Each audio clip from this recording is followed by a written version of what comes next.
Hey everybody, welcome to episode 4 of the Amico live chat. If you are listening to this live and you're in the chat, I welcome comments, but I do ask that you keep them clean and don't use the comments to attack me, my guest, or other chatters.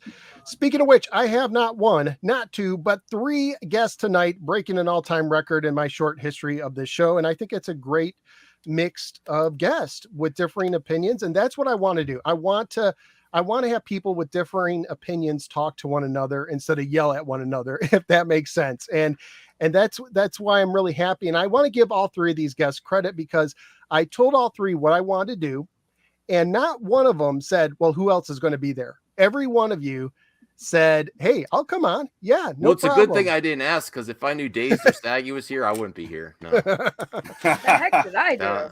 No, I'm just kidding. Yeah, so here we're going to go through and I'm going to introduce people to everyone. I'm going to have you talk about a little bit about your channel, what it's about, and also where you stand with the Amico so people understand where we're all coming from. By the way, do I care if a person is super hyped up about the Amico, if they invested $1 million, if they're best buddies with Tommy Talarico and they're going to stand up in his wedding someday? I could care less. Oh, really? Right? I think I'd be invited? Yeah, but I do like people to know where people stand so they know where they're coming from. So let's start with my first returning guest, and that is Saggy. Saggy, welcome back. Thank you for coming back on. Why don't you tell us a little bit about your channel and about what people can expect there if they go to it? Saggy Melons, hello. Thank you for having me back, by the way. My channel started as a gaming channel, now is, I guess, a drama channel. I just embraced it at this point. And what you can expect is drama and a lot of cuss words and a lot of me yelling and screaming and being very angry and triggered by everything I talk about. So yeah. and let me ask you, like, where are you on the Amico scale? Like, if 10 is I'm super hyped for this thing to come out, 1 is I never want to see it ever come out, where would you rate yourself? I'm like, I want to see something that I've played and enjoyed succeed, and I mean, if it doesn't, like, it sucks, but I'm in support of it. So you say you're maybe a 7, an 8 out of 10? Yeah, I would say it'd be like a 7.5. So, oh man, I was good. I was right there. Now, you're friends with Tommy Talarico, right? Yes. And now, but you're not like an investor, correct? Correct. I'm not an investor. No. Okay. I don't even have a pre-order. That's not what I heard. I don't even have a pre-order. Yep. Doesn't even. I heard she invested. Well, we got it from the source here. Well, Max, you're talking. So Max, tell us about your channel and where you come from and like what people can expect on your channel. I am a fan of a lot of things. I'm a fan of gaming. I'm a fan of all types of experiences. Amico is a different type of experience. I'm a long-time Tommy Talarico fan. I'm friendly with him. I do criticize the hell out of him, though. He'll admit that too. He will admit that. I think there have been mistakes.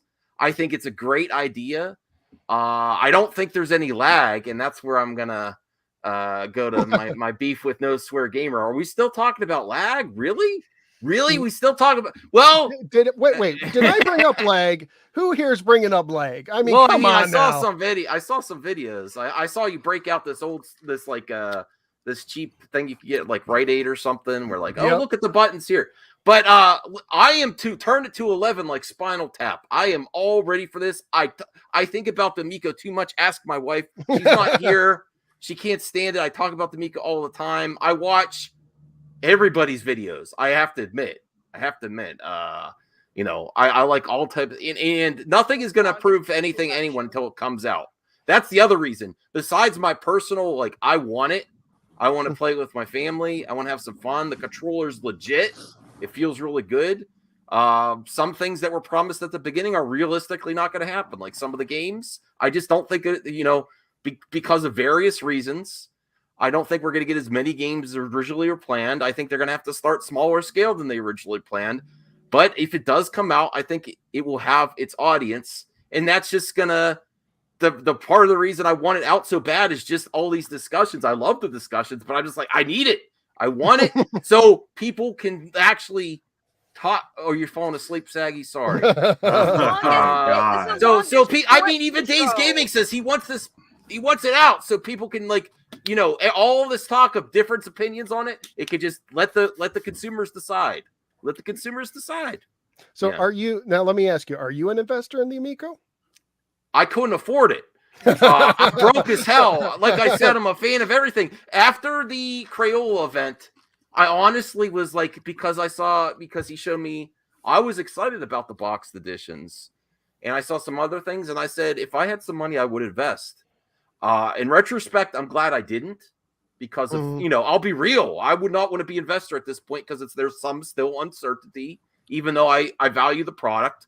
But I have no investment in this besides my pre-order. In my boxed editions that I'm too sad to take out of the bubble wrap, because I want to play them. I love the art. I think a lot of people just don't value the art or the games itself.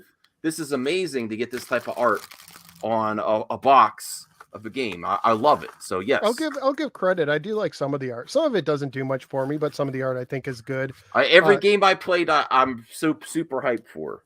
Yeah. So I do like the reintroduction of the portals that were on some of the boxes, where there were these I call them portals, but there are these holes that were on the original Intellivision boxes that had like art within the art, and they brought those back. So I am glad to have that. And joining me also is Dazed Gaming, who I do not believe is friendly with Tommy Talarico or super hyped up for the system or an investor, but correct me if I'm wrong. What can people expect on your channel, and what is your kind of take on the Amico in a nutshell? Well, my channel, I would say, is probably different than everyone else's in that, really 5 years ago, my son came to me and said, "Hey Dad, let's start a YouTube channel." So that's literally what I did, and just made a bunch of videos with him. And that's what a lot of my content is, just silly, random videos, gaming videos. And then I just kind of got burnt out of it and just stopped doing it. And then one day I was in my backyard and I had just watched a video on the Amico, because I had decided to dig into it a little bit deeper after listening to what Pat and Ian had to say on it. And I came across a Darius Truxton video about about the Amico. And all of a sudden I just became fascinated with the story. And I was just so frustrated with some of the things that they were doing and that people were saying, that I said, I have no choice. I have a YouTube channel. I mean, I might as well make a video, because I'd been itching to make one for a while. I just wasn't sure what I wanted to make. And it was a nice day out, and I climbed in my hammock and I just started ranting about the Amico. And it was fun, and it's still fun. And so people seem to dig it. Some people call you Hammock Man. Is that like a That's name how I you referred to him at first? Yeah. That's what pretty much everyone calls me, because all of a sudden I just basically just was some dude lying in his hammock talking about the Amico that had not been a part of this conversation at all, like literally from nowhere. So people were like, "Who's that Hammock Man?" So that's how it started, I guess.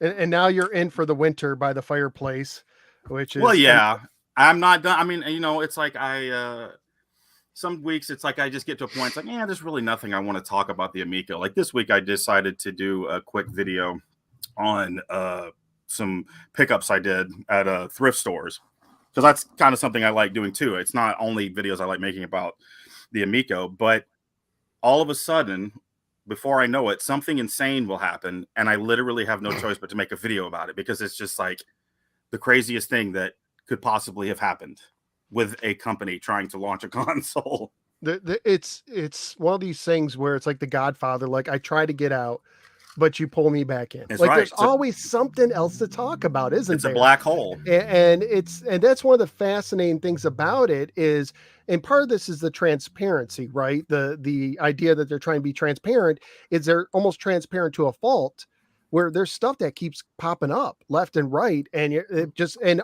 I hate to say it, but half the time, whenever they post something, it creates more questions than it does give answers. So that's one of the things. Let me break the ice with you guys real quick. So Dazed, what do you think? I'm just going to get off Amico for a second. What do you think about Georgia and Alabama? Oh man, was NSG? I'm trying real hard not to cuss here, and you have to go there. But when do you think the playoff committee purposely did it so they wouldn't have a rematch in the first round? Oh, sure, because that's that's like a golden matchup at the end. And I'm telling you right now, I will be very, very disappointed if somehow Alabama loses to Cincinnati, because I'm not going to accept the national championship unless it goes through Alabama. Yeah. I don't care if we beat Cincinnati. That's literally nothing. That's expected. Well, but I'll if we can't beat Alabama, then dude, I don't want it. Don't worry, Max. We'll get there in a second. Okay. But I just wanted I wanted to just come fresh with you because you're a Georgia guy, right? That's right. I'm a Michigan man. Oh, and okay. I'm so thrilled. I'm so thrilled to have my team in the playoffs, dude. And they should have been number one. That's all I'm going to say. I will give you that, man. I will give you that, number one. But I'm sorry. Alabama shows that the national championship goes through them. So yeah. If you want it, you got to beat them. I mean, it's like the eye test, like that's part of the decision they make. But I will give it to you. I do feel in some way that they wanted the Georgia Alabama matchup at the end. Yeah. So Max, you're the movie guy. Mm-hmm. And you've been talking a lot about Snyderverse lately and stuff like that. Oh yeah. I'm going to tell you real quickly. I've seen a lot of the Marvel Cinematic Universe, not so much the DCU. So one, are you a fan of the DCU? Two, is it better than Marvel? And three, if someone's not used to DCU, give me one or two movies they should check out. I'm a fan of the MCU. I'm a fan of everything. The DCU could have been there if they would have not got cold feet based on they're too reactionary and they're still trying to imitate Marvel when they had something special there. I love Aquaman. I love Batman v Superman. I love Zack Snyder's Justice League. I love the Joker. There's very few DC movies I don't like. They could be better. What's the weakest link? Is management. I got to be real. You have to show confidence. Like you have to be willing to give it time to get legs and move on. The MCU wasn't extremely successful at the beginning. They were successful, but they showed confidence and they moved forward. You can't just. You have to have consumer confidence. And I mean, that applies to the Amico too. I don't think the consumer confidence is there yet. Even though I like it, I'm rooting for it. Consumer confidence is not there yet. No. WB, DC, there's no consumer confidence or rewarding the consumer for investment in these things. And that's why they're not successful. No one the trust is broken. Yeah. Yeah, I would agree. So real quick, Saggy, I'll break the ice with you too. You talked about Hawkeye on a recent stream. I haven't seen it yet, but the Disney Plus show. What do you think of that show so far?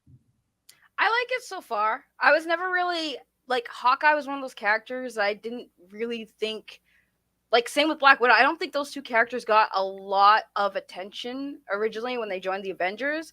And I didn't think they were really that big of popular characters. Well, I mean, Black Widow kind of because Scarlett Johansson's gorgeous, but I like it so far. It's an interesting story. It's continuing off of the story where we've seen what was Hawkeye doing when everyone got zapped out of existence and his whole journey there. So I enjoyed it. I think it's a good watch. I'm excited to see where they take it because it's starting to blend in with the movies that we've seen so far. And I'm looking forward to my wife being open to watching it because she's not into intense fighting scenes and stuff like that. So she's waiting until she's more okay, I think I can handle it. Usually she likes to watch old Amazing Races with me. We're going through a 2009 season of The Amazing Race. So I do want to talk about toxicity surrounding the Amico. Kind of look at it under a microscope. What's causing it? What is it? What can we do about it, if anything? But I do also want to talk on a couple things that came up recently with the Intellivison Amico and get your guys' take on it. So we have not had a deep dive video in 16 days when originally it was supposed to be bam, every week you're going to get a new deep dive. The next one, they took a poll. They took a poll and they were supposed to go down the poll. So the first winner was Tank Battle Tanks, and that came out first. Second was Astro Smash, that came out second. Then was supposed to be Missile Command. And then I guess Tommy said, well, we're going to do Shark, which was the fourth place next. And then we're going to do Missile Command. What's going on with this? Anybody have any clue? It's kind of listen. I love Tommy. I think I think he should make time to deliver on something he has control of. If he put that poll out, I think he should stick to it, go down the line if the games are ready to do a deep dive on. I know he likes to do things during events. I'm assuming there's going to be something near Christmas. Hopefully, they announce some shipping details like he said is potential. But I honestly, even though I love the man, I love Intellivison, and I'm rooting for it, I honestly don't know if that's going to happen. I'm not.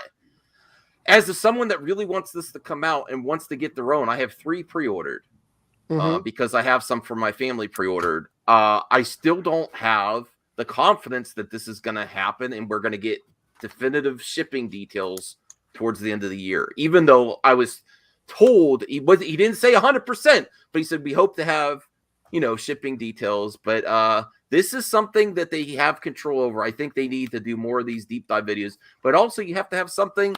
You have to have content around the release when it does get the official thing. So it's weird.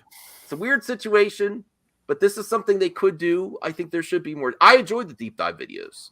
I was the first one. Listen, people don't think I'm critical of the Amico. I was the first one to say, don't show me another GD. And I'm censoring myself because I'm on this program. I appreciate another GD Astro Smash video. I said, I don't want to see Astro Smash again. I've been watching Astro Smash for 3 years. I don't want to see it. And then I watched it, and then I saw the end level stuff, and I was like, I really want to play this again. I didn't really get to play Astro Smash much at the event. That was the other thing. No one would pass the controller.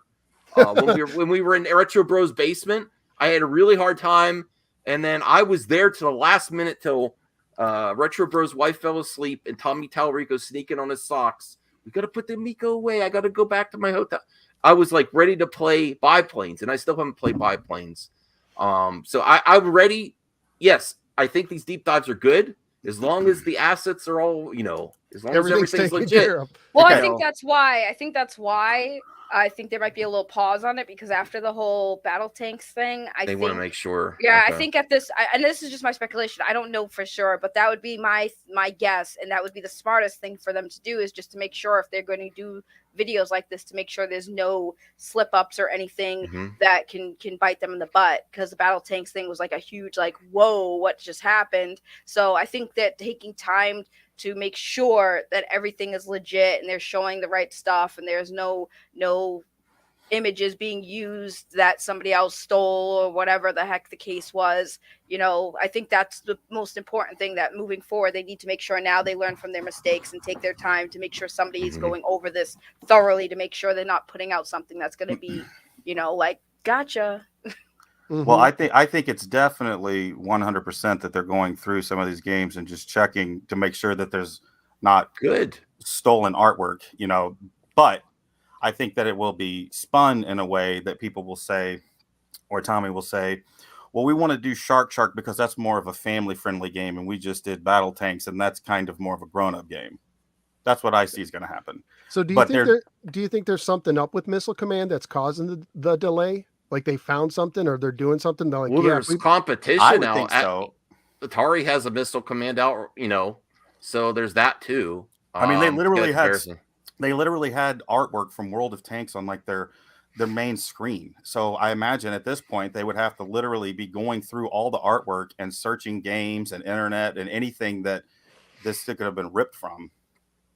Yeah, I mean, I don't know that this is true, but there's a possibility of, it's not that they're out of order, it's that they stopped doing them. That would really break up more trust if that's the case, if they're just spinning it.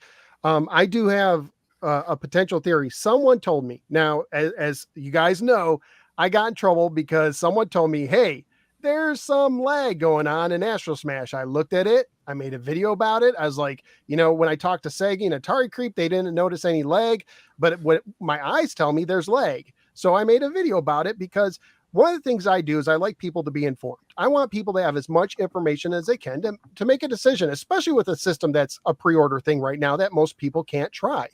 So I'm like, okay, well, I've said in the past, it didn't look like there's lag, but someone says there is. So I'll show it. It looks like lag. What do y'all think? And I put it out there and I got just a lot of it.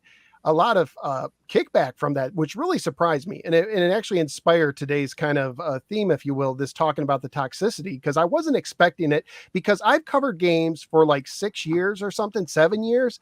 It's been a while. Let's see, 2014, 7 years. So it's been well over 7 years I've covered games, and I have never had kickback for saying I noticed something in a game like I just did.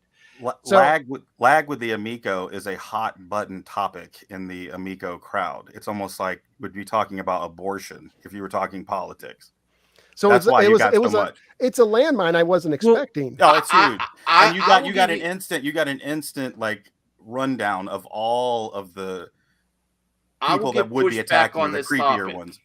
I too also like I'm not going. I have issues with my pro Amico friends that say people, we should be, that say people that have played it should be the top people for reactions to the Amico. I don't agree with that. Everyone has the right to criticize, but when you get down to lag, I think it's slightly unfair to criticize it when you haven't actually touched it yourself and just going on video. And plus, it's a new thing that thumb piece is going to be a little bit different.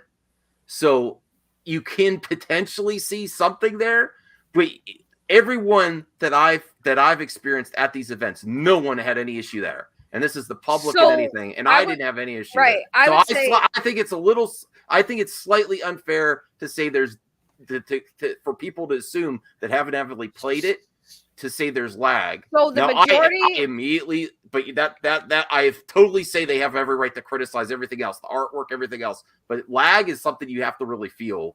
Right. And the majority of people who physically have played it have not said anything. Like literally people, and I think I've sent you a post on the now dead Atariage Amico forum page. And we will get to that. Get to that, but keep going. But there was somebody who went there, and I went on Atariage and had to make an account because people were claiming that person wasn't there. And I had to confirm, like, yes, that person was there. We saw that person. I talked to that person. That person even mentioned speaking to me. So I had to go there when people were saying, no, I don't think you were there. You're lying. I was like, no, he was there.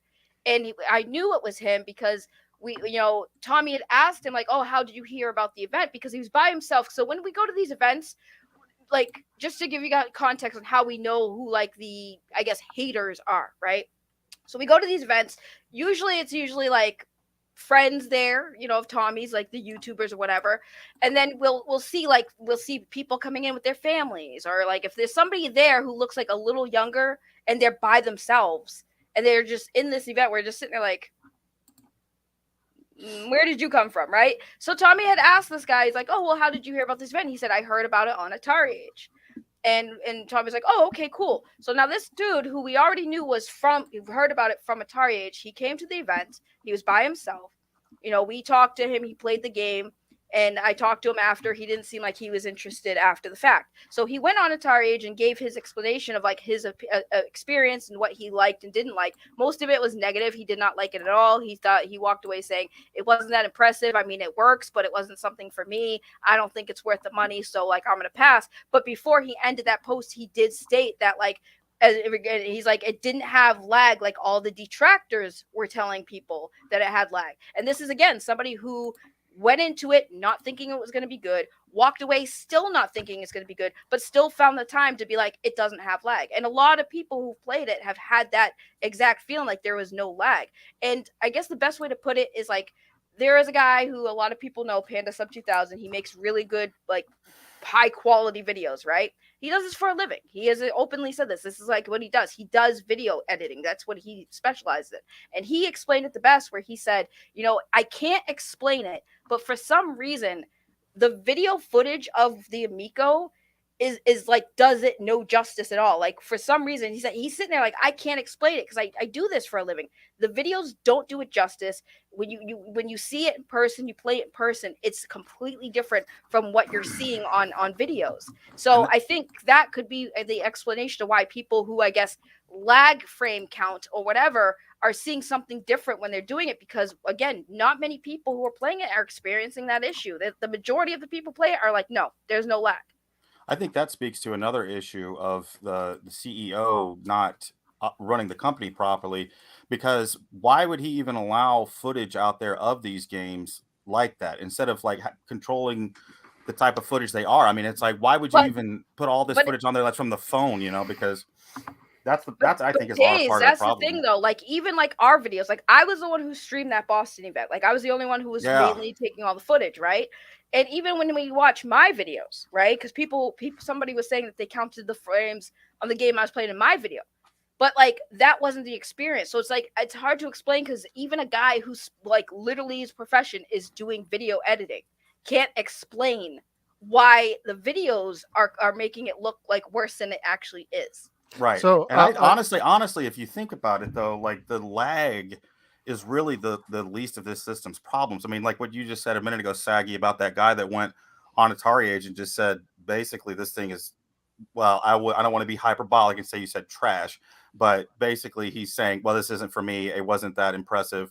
So basically right now it's like we're applauding Intellivison because good job, you're putting out a console that doesn't have lag. Like there's so many more problems with this console that's literally like the least of its worries right now. Like the lag issue, like it will never be able to prove whether or not there's lag until we literally have this system in our hands and we're playing it. Because if there's lag when I get my my money, I'm gonna. You better smash it, Max. No, I'm not gonna smash it. I'll resell it. No, send it to me, and I'll smash it. No, I'm keeping you away from all my Amico stuff. But that's I'm gonna get that Finnegan Fox. But that's what I'm saying, Dazed, is like I understand that there are other issues people have with the Amico, but when you're saying that when you're saying that it's lagging or it has lag issues, that's like one thing we could say no, it doesn't. That's one problem we can now say no. That's one problem we don't have to worry about. So I mean, there's always honestly.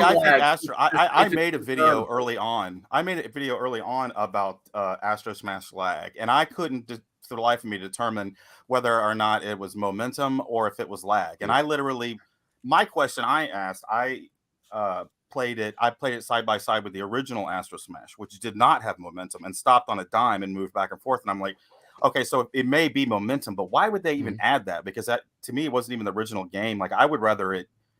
I don't know. I don't know how I would feel until you play it and feel it. See if it adds to the gameplay or if detracts from it or makes it worse. You know. But it literally looks like it could be lag as well. It's deceiving. It's hard to tell through video. You won't know until you have it in your hand and see the reaction. So we might as well not even talk about it. Unless you're like one pixel, unless it's like the old school television games were like small pixels, left, right.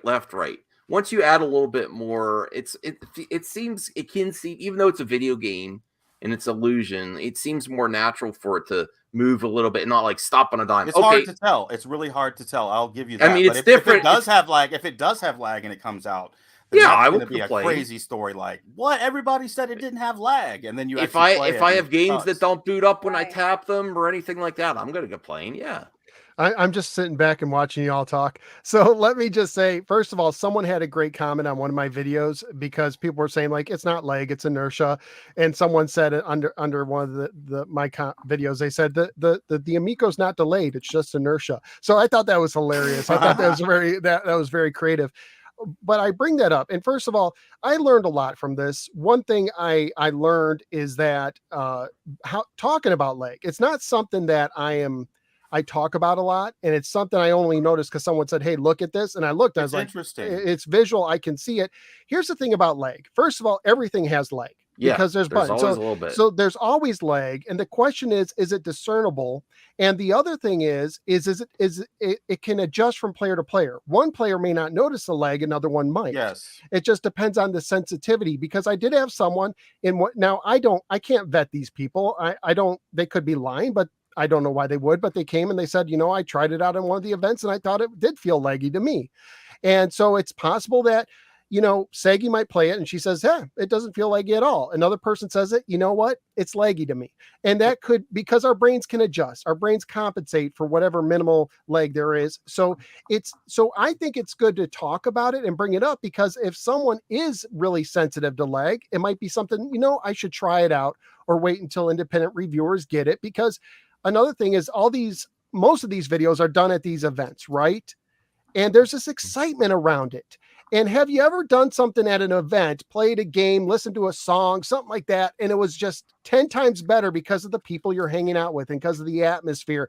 The food even tastes better. But then when you're alone, it's like, it wasn't quite as good. And that could happen. That could be a possibility that someone's like, I didn't notice lag before, but I do now. Who knows? We'll know when people can sit down with it for a long period. Can I say something real quick? Like, Yeah.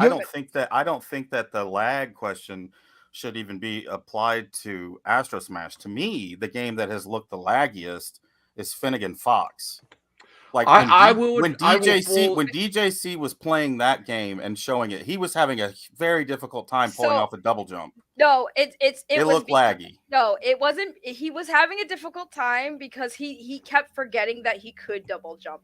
So that's why I say, like, well, that was my question. I was like, either DJC is a horrible video game player or that was lag. He literally kept forgetting that he had to double jump. Because if you watch that video, you can hear me keep reminding him that he can double jump. And he actually at one point did say, I forget that I can do that. You have to tap the screen to double jump in that game, right? Right. But that's I think that's a problem though, too. That to me, I think that might be a problem. Double jump anyways. Well, I think double jump would have been better placed at a button. But I will say the last part I will say about the lag is like, I think the reason why the lag argument is an argument is because some people are making it sound like, because like we understand what you guys are saying when you say, well, there has to be lag because every game has lag because it's wireless, blah, blah. That's not the thing we're arguing. It's that people are making it sound like the lag is so bad that it affects gameplay. And that's what we're saying when we say no lag. We're saying it doesn't have noticeable lag where it affects the game. Like nobody who like I can only speak for myself and other people who have had the same experience. When the first thing I did when I touched the controller for the very first time, and this was with Astro Smash, and the moment I hit the directional button to move my ship to the right, and it moved immediately, first thing I said in my head is what lag?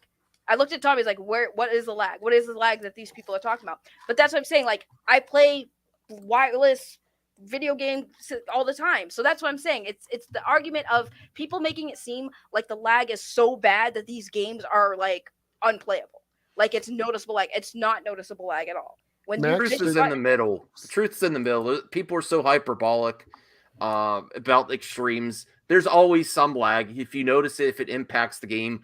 Obviously, these games are, if you're into this type of game, it's a different audience. It's not going to be for the frame counter audience, and right.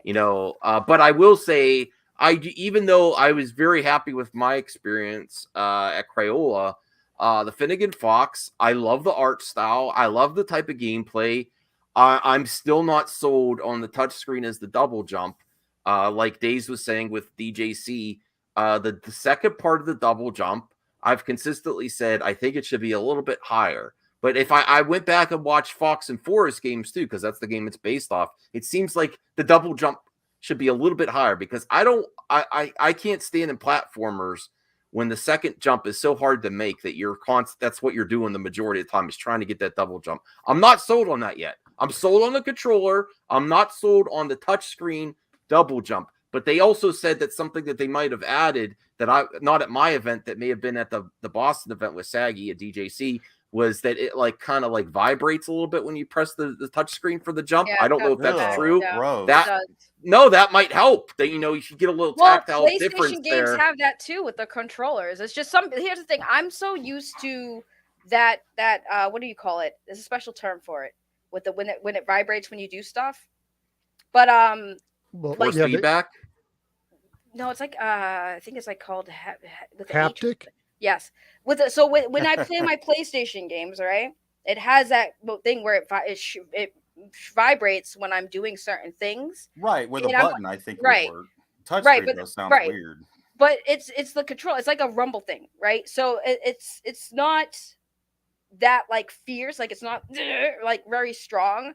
It's subtle, so it's like DJC when he was playing it, he felt it once, like he noticed it one time. He's like, "Oh, hey Tommy, does this have like a thing when you do?" And he's like, "Yeah," but it's not like strong. It's very subtle, so you can just feel it a little bit. So it feels like you're doing stuff, which I don't mind because I play PlayStation. So a lot of the games I play have that feature.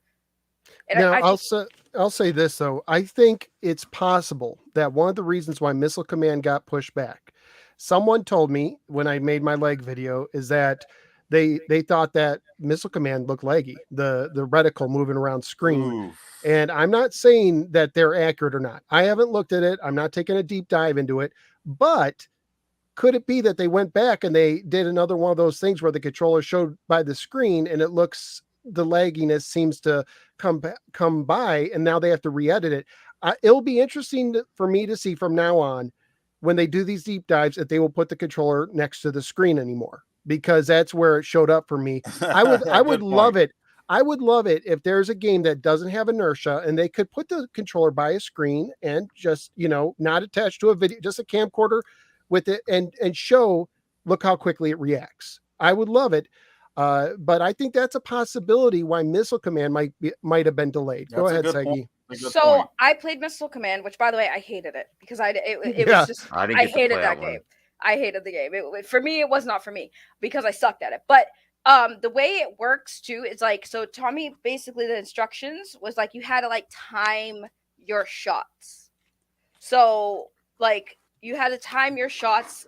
So there's like a little, I think, I won't say there's like a delay in shooting, but the way it was explained is like time shots. So I think there is like an intentional like delay, like you're shooting a missile. So you have to time the shots properly because of how the game works. So I wanted to make that clear, because somebody said something like, oh, it's lag. It's like, no.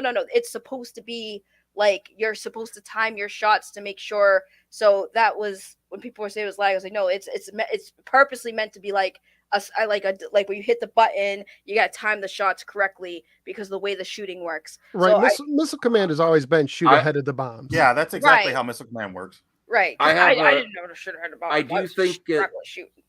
Oh, sorry. My earbud came out. You need some oil in your mask there? Yeah, no, my earbud popped out. I do think, and I have no pleasure in saying this because it's a very criticism of the television Amico, but I think the reason that Missile Command is on the back burner is I believe Atari Recharged has a Missile Command, and there's going to be a lot of direct comparisons to what they're doing. And if it doesn't have a solid reaction, it's going to be another thing where people, and I shouldn't give anybody ideas for the comparison videos, but it's just inevitable. It's inevitable. But as soon as they release that deep dive, they're gonna, because I think the Atari VCS Recharged has their version. You're gonna get the comparisons, and that's gonna, if it doesn't land well with the majority of the audience, it's gonna be another event, another thing. Look at Intellivison. I got to be honest. I'm here to be honest. The Intellivison Amico Missile Command is going to be directly. Thanks, Ninja Kitty. It's going to be directly compared to the VCS. I didn't really have to say it. People are going to do that anyway. No, now we're gonna do it even faster because that's a brilliant idea. No, but I'm saying that is, if it doesn't land well, if people think it doesn't look good, or if there's any problems. Do you want to do a co-video on that one, Max, since it was your idea? No, because I'm not. I don't. It takes me no pleasure in saying that. But that's my theory as to why it's like there's not like a lot of exposure for that specific game, because you have something direct. You have directly comparison to it, and I have no pleasure in saying that, and I hope it doesn't cause me problems for saying that with my Amico pals either. I'm just saying there's a direct comparison, and honestly, I have Missile Command here. But the Recharge version looks really good.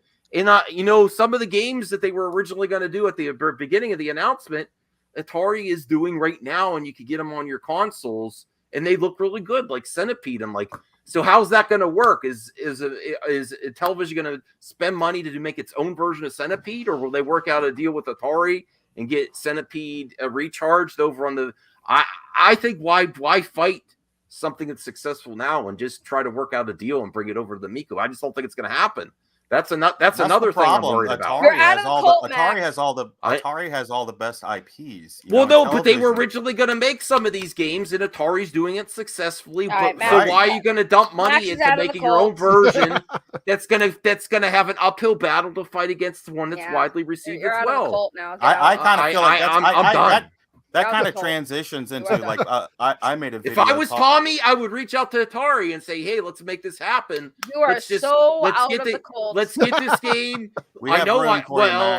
Yeah, go join the haters. I've lost some members, yes, on my channel. I have. I'm unsubscribing. I made a video not too long ago about talking about the comparison aspect and with battle tanks. I looked at there's other similar games. Well, battle tanks looks a lot of fun to me. Besides this, it looks like, yeah, sure, it's somewhat fun, but there are way better versions of tank games out there right now. Like, for example, I used to play Roblox. The only criticism I have with that game, besides the Roblox tank game, I used to play Roblox with my son, and there's a Roblox tank game on there that is freaking incredible. Want futuristic environments and tanks. Rambling. Also, I don't just want I want like Tron tanks, even though they can't use Tron. I want like futuristic tanks too.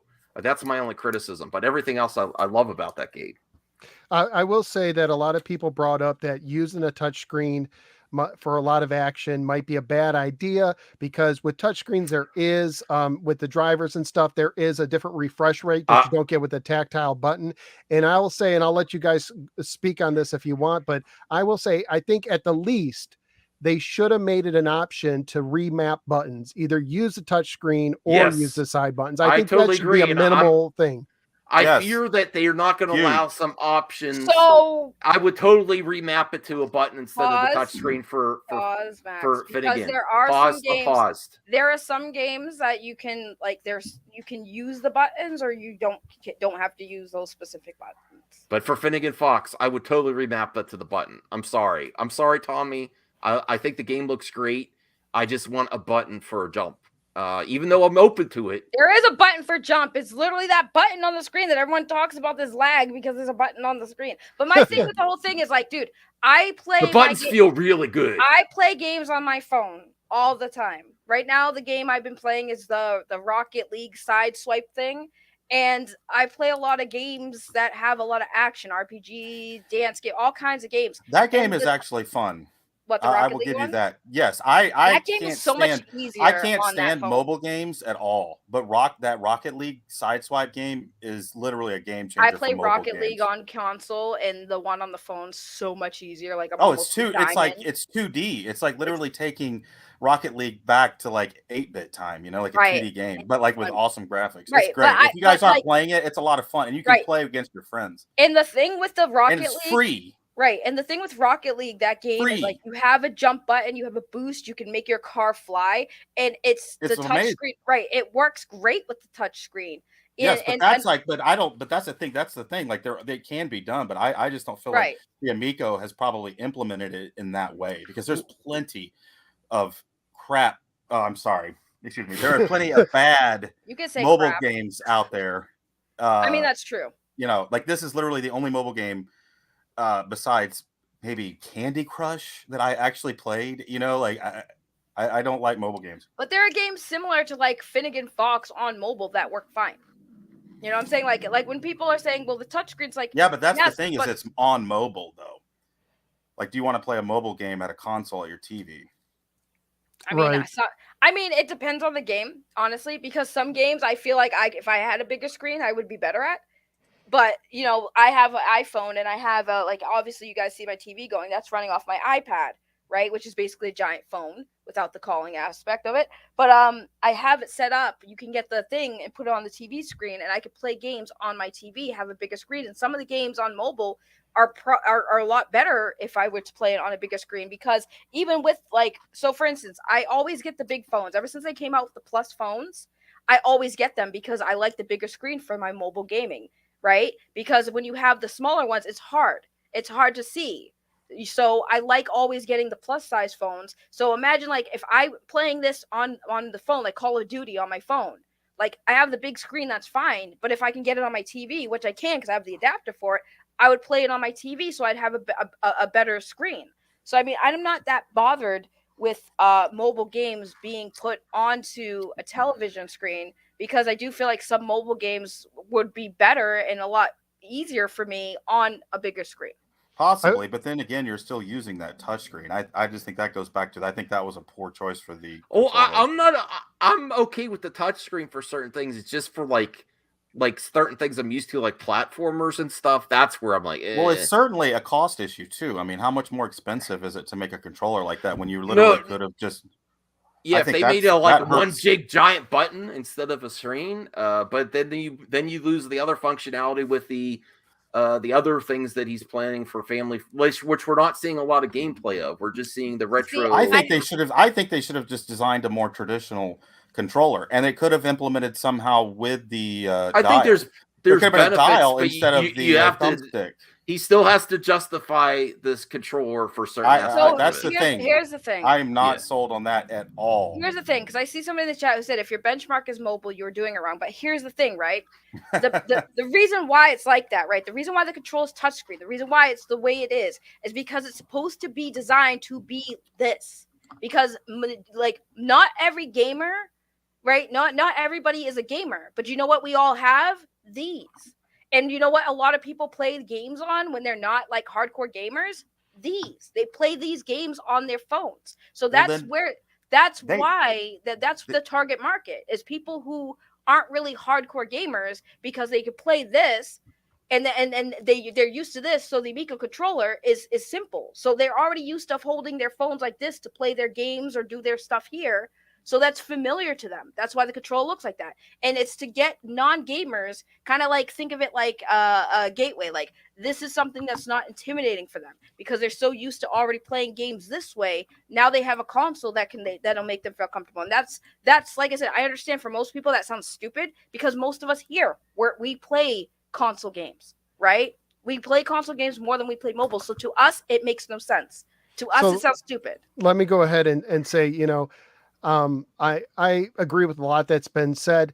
I want to touch on this real quickly. Are you serious? Says I grew up playing the original Intellivision. It's disappointing to learn that you cannot use a controller like the original. Now here's the deal: like up and down. When they first when like the Intellivisionaries podcast, I believe, was first talking about this way in the early days, they were talking about how it's going to have a touch screen. And you remember how the overlays were on the original Intellivision? They will be on the touch screen. So you'll be able to play the original games with the touch screen, similar to the DS. The Nintendo DS had an Intellivision. I could see them still doing that with when they do eventually get to actually having the original games on the system. I bet they do, but I think it's a mistake that they never showed it in 3 years. I think that's something it ties to the original, and that would be something easy to produce. I think that would be an easy fix to do that on the touch screen and show it. They had time to do it. Maybe they haven't. Maybe they're just not focused on the original, getting the original games on the system yet. That's what they say. Is weird. That's what they say because original games were supposed to come with the system.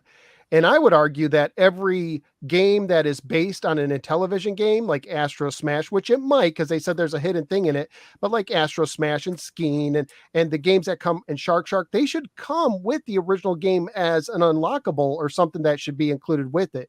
You know, as a way to do it. I know Atari, with their reimagined, there were some titles where they might go back and forth. We don't know. That might be one of. I mean, wouldn't that be something? Oh my goodness! And the if that's something that he's keeping secret, you know, he showed a part in the menu. It very well could be, and then he wants to keep that for when people get it. Tommy always has a secret he can't tell you on air. Always has a secret. No, that's I got a secret. It sounds like the guy in New York who's like, I gotta watch. You want to watch? You know, I can't show you here. There's always something. So I'll believe it when I see it, and I'm sure there's a lot of stuff, and that he hasn't could shown be yet. something that justifies the screen too, without using an overlay that you lose. Let's be real. That was one of the issues with the original television. And they got ruined over time. Stuff like that, and it was hard. But that would be a benefit of the screen, is having the original television games there and simulate on the screen. You press it like that. That would work. But the $1 million question is going to be: will the mobile gamers who already have a mobile device, and we won't know until it comes out, but will the mobile gamers who are already used to mobile gaming and downloading a bunch of games for free, will they want to pony up $250 to buy a system? Will it really be a transition, or will they say, no, I'm good with my phone? That'll be the $1 million question. Dazed, did you have something to say? I did. And I'll answer your question. And I think that's definitely goes back to the original argument. I think that a lot of people make, at least it was the original argument I wanted to make about the Amico, was the price point. Is that it? Yes, I think maybe the idea could work. Maybe there could be some crossover and break into that non-gamer market or mobile market, but that's a big investment for somebody that doesn't play video games. I think $99 is the sweet spot, honestly. And if you can't do that, I don't think you're going to be able to penetrate the market far enough. And I have that's a thought that on just this. Okay. that's the like you said, it's the $1 million question. It's the big question, and I think that's the ultimate biggest fail. No matter what else, lag or anything, the Amico is going to fail based on price point alone, and then everything else is just anchors pulling it down. I have a thought on this. Go ahead. Your channel's called No Swear Gamer. Yes. There is a market for families wanting to remove some of the chaos that's all on these mobile devices and say something taking away the screen from a kid that's addicted to it is kind of scary. Look, I have nieces. They are so addicted to their screens. But through putting them something else in their hand that you could do together as a family, that's not called everything else. I know people like it's E for everyone, whatever. But putting something similar, it's easier to see, justify family time, taking their screens away. So there Right. it has to succeed, but it does have to succeed. But there is a market for it, and there's a market for families in something that's similar. Yeah, Saggy snack. Well, no, Saggy snack. I was gonna add to that because, like, you're right. It also is a benefit because even though mobile games are mobile, we get that, but there is a big benefit between, like with Amico versus mobile games. Number one, microtransactions. Do you know how many times, and y'all got kids, I don't know if it's ever happened to you, but I know it's happened to a lot of my friends who have kids, which is they would take their parents' phone to play a game that was free, and all of a sudden their parents got hit with like $100 charge for this game because the kids are buying stuff all the time. Same with Fortnite. Kids play Fortnite. They're stealing their parents' credit cards to buy cosmetics in the game, and they're spending all this money. You don't have to worry about that with the Amico. And now I know people are gonna say, well, parental controls. Majority of parents who buy their kids games are not setting up parental controls. Let's be realistic. Like, there's an option for that, sure. But are people doing it? No. Do you know how I know? Because people are still complaining about their kids spending all this money on these games because their parents aren't taking the time to put the parental things on. So, I'm not saying and just to say this, listen, I don't care if people think it's a stupid idea or whatever. I was with you on that when I first heard about it. It wasn't for me. I didn't care. But at the same time, it's like, it's just another option. It's just because you don't think it should exist, why can't it? If it exists and it fails, just let it fail. If that's how people feel, it's going to fail, then just let it fail. All right. I have a question for Saggy. Yes. So what happened in that Ferrari ride? That changed your mind. What changed your mind? I didn't get a Ferrari ride. No, Tommy really did not like her bubble tea, and I was so sad for her then. He didn't like my bubble tea. And me and Saggy were talking about before, like go get some bubble tea for everyone. Did you get a Ferrari ride, Max? No, I didn't. It was a big. So who got a Ferrari ride? Smash. He had a Dodge Charger. He's the only one who got a Ferrari ride. He had a Dodge Charger. Retro Bro had to have gotten a. No one who has not gone to California. Tommy doesn't travel with his Ferrari. Like, he rents cars. I have a feeling he probably does. No, he doesn't. He doesn't travel. He keeps it parked away. I want to see him have to travel. He could get a new cult member in his. I want to see him have to travel one of these events, and there'd be like out of sports cars. We have a minivan for you, Mr. Talarico. I've been in Ferrari. Max, that's what you rode in. That's what they gave you, the minivan ride. I've been in a Ferrari already. It's not that it's cool, but it's like not that whole thing. Like, it's like, it's not my Ferrari. Are you giving? Listen, if Tommy gave me his Ferrari, 100%, I'm all for the Amico. Everyone should go buy one. But he's not giving me a ride in the Ferrari. Is not swinging enough. I can be bought. I can be bought. Buy me. I can be bought. Okay. What would buy you? A lifetime supply of bubble tea. It's all about the bubble tea. I want to get to another topic. We haven't even touched on what I really want to dig into today, but I want to talk about Atariage and what happened, because it really does go into the toxic environment talk. Let me just set this up, because not everybody who's going to watch this is going to know what Atariage is or what happened, because they don't pay as much attention to all of us. So this is going to give me a few minutes to really dig into this. So Atariage is the biggest retro game forum I know on the internet. And it also hosts the largest community of Intellivison fans that I'm aware of on the internet. So it was a place where Tommy started a thing called Q&A about the Amico. People could ask questions. It turned into fun chat. It drew a lot of drama. It drew a lot of everything. It had over 1.5 million views, I think, on it. And a lot of that is because everyone was going in daily for their daily soap opera fix of what was going on, and also to find out updates. And just recently, Albert, he is the guy who owns Atariage. He runs it. He's the captain of the ship. He decided that that's it. This thing's going down. So let's see if I can show this right now. And I'm going to have to pull it up on my screen so I can read it. So this is Albert, and this was Sunday. He said, I have removed the Amico form. A new Amico form will return when the Amico is actually released and starts arriving in customers' hands. I already considered removing the form for various reasons, but Tommy's 2 posts tonight just cemented my decision, not only because he made this post to promote his Facebook group, which, by the way, as you guys may or may not know, Tommy has started a Facebook group that's private. Anyone can join, but they're in total control of what's posted there. And you can't see it unless you're in it. Too much of a thing, whatever. Maybe I shouldn't say it on his channel. I don't know. Well, that's as far as I'll go. But he also, but this is Albert, but also stating no dinglings allowed. Dingling being a nicer way of saying, and then he goes on to say a word for male genitalia, while stating in one of the posts, it's best to try and keep the drama out of Atariage. Then he puts an emoji with the, smack in the face kind of emoji, like, duh, what happened? Are you kidding me? and this after he previously proclaimed, not publicly, he would no longer be a posting on Atariage, which I was perfectly fine with. Well, there won't be any more drama about the Amico on Atariage for the time being. So he was right about that, and that was out. So that's just the start of it. So hang on, okay? So I am now going to show you a clip, and I'm going to try and upload it. I'm going to show you a clip from, now these guys are anti-Amico. This is Pat and Ian. And it's a shame that it took. And they're talking about it. And I bring this up not because of who they are, but because Pat actually had a discussion with Albert about it through chat. So feel free to take notes, because after I'm done with this, and then Albert, after this, he's going to go back on Atariage and follow up with another post. So I'm going to put all the drama out there for people to see. And then I want to hear Max, Saggy, Dazed. I want to hear your guys' opinion on this whole situation. But here is what he has to say. And I also appreciate this because Pat reads what Tommy posted about what happened. It took this long to get to this point, but it did. It did. And if it wasn't for this, I'm not saying things would have been radically different if it wasn't for this thread existing, but my life would have been easier a little bit. Ian's life would have been probably easier slightly, because it allowed this fomenting of these bad actors that try to attack any reasonable critic, not just Ian and me, other people. And without this breeding ground, I don't think he would have had that nearly as much. I don't think he would have had it.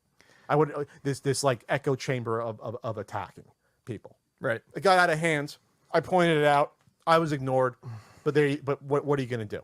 So Tommy posted after it was wiped. Tommy put out a statement to try to spin the narrative here. This is what he posted on Facebook. Ready? I'll try to do it in my Tommy voice, but I'm not. It'll make me sick. Yo, friends from Atariage. Just want to let you know that Albert and I were planning on shutting down the Amico Fun Conversations thread months ago when the Amico forum was moved to new consoles from the original Intellivison area.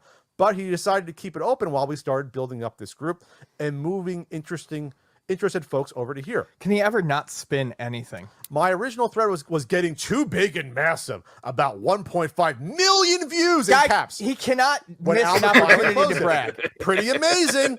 Not only was it getting too big, as he preferred people to make separate threads for each topic, which totally makes sense, but the thread was also attracting a lot of unwanted drama from the bad hombres and concerned trollers. Bad hombres. What are you, jerks? This wasn't fair to Atariage, Albert, and all the mods who constantly had to monitor the place because of drama and, in quotes, jerks. Atariage ended up shutting down the entire Amico area and will more than likely start a new area section when Amico finally, in caps, comes out. He actually aims to put finally. Anyway, just wanted to give you some context to anyone who may have come from Atariage to this group, and noticed that my Amico Fun Conversations thread was closed and the Amico area is gone. Thanks. Let me know if you have any questions about Atariage, and I'll try to answer them to the best of my ability. So, what do you think Pat did?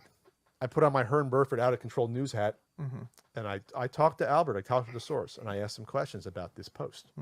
As I put on my newsman hat sometimes. What's Albert say? All right. Hi, Albert. Was there any truth to any of what Tommy said on Facebook saying you both were planning to shut down the Amico Fun Conversations thread, or was he making that up? Albert responds, yeah, no, I've only spoken to Tommy once in all of 2021 regarding the Amico forum, and that's when I wrote him in August and told him I was likely going to nuke the Amico forum as I was tired of. I most certainly never agreed to shut down the Amico Fun thread, although he did suggest it. I ignored that. I just looked at the conversation again to verify I didn't say anything even close to that. I did suggest he create his own forum, and it looks like that may have been the impetus for creating the Facebook group he's been promoting. So there you go. So he didn't agree to anything like that. It was a lie. Tommy lies again. Yeah. Lies, lies, lies. People always ask for us to point to that sort of stuff here. Right here. Forum owner. Tommy lied. Lies. And this is funny too, because Tommy acts like the way he writes makes it sound like he was chum in contact with Albert all the time. It's how he does it's how he talks about every single relationship or acquaintance he has. Miyamoto, everyone. He has to be mentioned in the same people. He needs to have people think that he's associated with interesting people. There can't be. He can't think that anyone has anything negative to think about him. Right. Like you can't do that. You can't. So then I asked, was this the final straw, or was there something else that occurred? He said, I'm not even sure why he said that, except to make it sound like we recorded anything regarding the Amico forum, which certainly was never the case. And for the record, not I nor anyone else associated with Atariage has ever received any compensation from Intellivison Entertainment or Tommy regarding that forum, nor was any offered or asked. In hindsight, I should have removed the forum when I initially threatened to. I thought locking that fun thread and then the other general threads would calm things down, which it did a bit. Tommy reported a post by some user, blah, blah, blah, and that he would no longer be posting on Atariage. Then yesterday responded to a comment in the all pre-orders VIP thread, and then started a completely new topic to promote his Facebook group. That's what pushed me over the edge to finally pull the trigger. Someone naturally started a topic asking what happened, which we went over. Yeah. Then I asked, for the record, you think the sub forum wasn't a good idea to begin with, or just become its own monster? And what was the thought behind deleting everything versus just locking it down? Do you think it would be less drama not to have old threads accessible?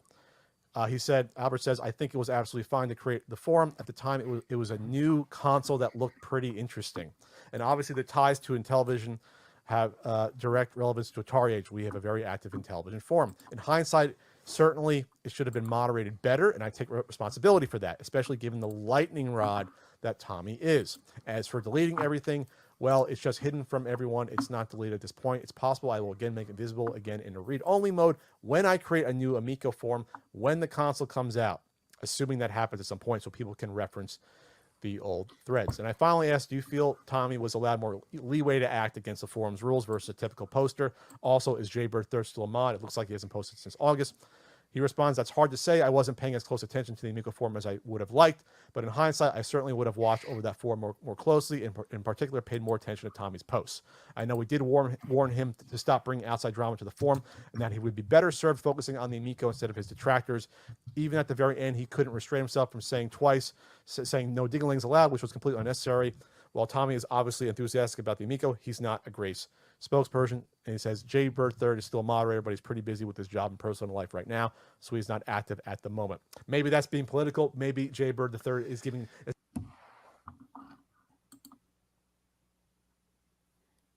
We lost audio.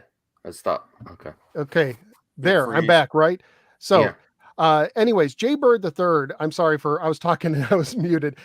He was a moderator that some people say that was basically kicking out anyone who's critical of Atariage, who was critical of Tommy, and was getting out of hand.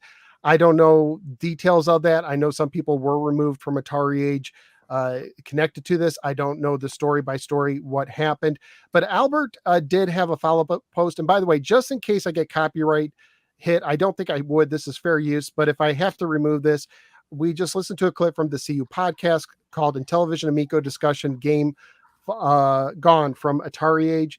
So I need to go back, and this is Albert's next response after this was posted. And it's Right. it is a big one, but That's I like want a Tommy post. yeah, but I want but here's the deal. I want people to have as much information as they can in front of them. And so I know this is taking a while, but then we're going to get the discussion rolling. I was going to mention this if you didn't. Right. Yeah. Same. And so this was on Wednesday. He says, I've written the statement to help clear up confusion, misconception about the removal about the Intellivison Amico forum on Atariage several days ago. I removed the Amico forum as discussion around the Amico has been contentious at best, and it's just not worth the continued headaches to keep it around in its current form and atmosphere surrounding the console. When the Amico actually ships, I'll create a new Amico forum so people can discuss the console and the games. The decision to remove the Amico forum was entirely my own, although I've had input from various moderators, all of whom agreed removing the Amico forum was the best decision at this time. When I created a new Amico forum, it's possible at that point I will put the old forum up as read-only archive. Until that time, please do not start any new Amico threads on Atariage. In August, I started a private conversation with Tommy, warning him that I was likely to remove the Amico forum wholesale, as by that point, the moderators and I had enough of the drama in the forum surrounding the console. I started this conversation on August 14th. The two of us went back and forth over a period of 10 days. And the last message in the conversation, August 24th, from Tommy, which I did not respond to. There were only 8 messages total in that conversation between the two of us. I was primarily focused on talking about the removal of the Amico forum. We did also discuss the fun Amico discussion thread, as Tommy was hopeful that if the forum was removed, at least the thread could continue, or at the very least be saved so it could be restored once the Amico was released and the new forum was created. I can understand why Tommy would want that thread preserved, given how much time he and others had spent posting in it since its creation nearly 3 years ago, but my focus about the forum as a whole, so I didn't comment as much doing anything with regards to that one thread. I did suggest that Intellivision Entertainment should create their own Amico forum, and it seems Tommy began focusing more on the Amico Facebook group as a result of this. I didn't take any action as a result of that conversation. Earlier this week, I had a conversation with Pat Contry where I stated Tommy and I only spoke once in 2021, and the conversation described above is what I'm referring to. I was wrong about that being the only conversation I had with Tommy in 2021, though. In June, Tommy started a private conversation with me about some harassment he was receiving.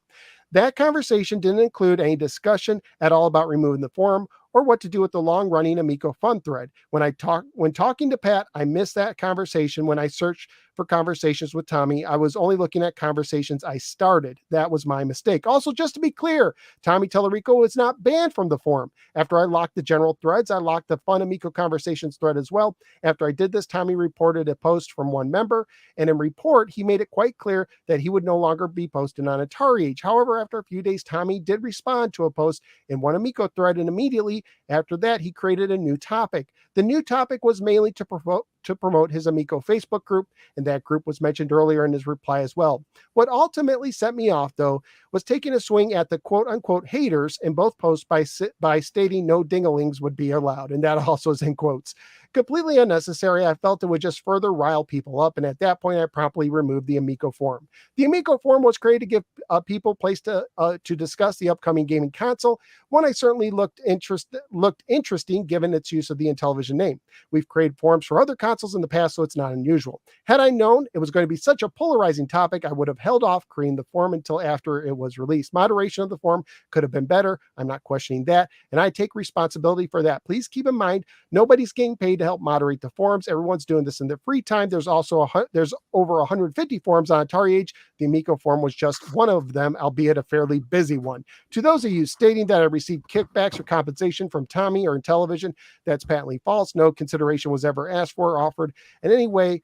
Yada, yada, yada. To those who don't believe it, I didn't want to kill the Amico forum because of the traffic it drives Atariage. To date, there's been no ads on the forum, basically saying he didn't make money off of this. And he concludes it saying, I have no ill will towards Tommy Talarico or Intellivision Entertainment. I like the premise of the console. The unique controller harkens back to the original Intellivision controllers, the promise of simpler games that are easy to learn and dive into. I'm certainly interested to see how the Amico is received once it arrives in customers' hands.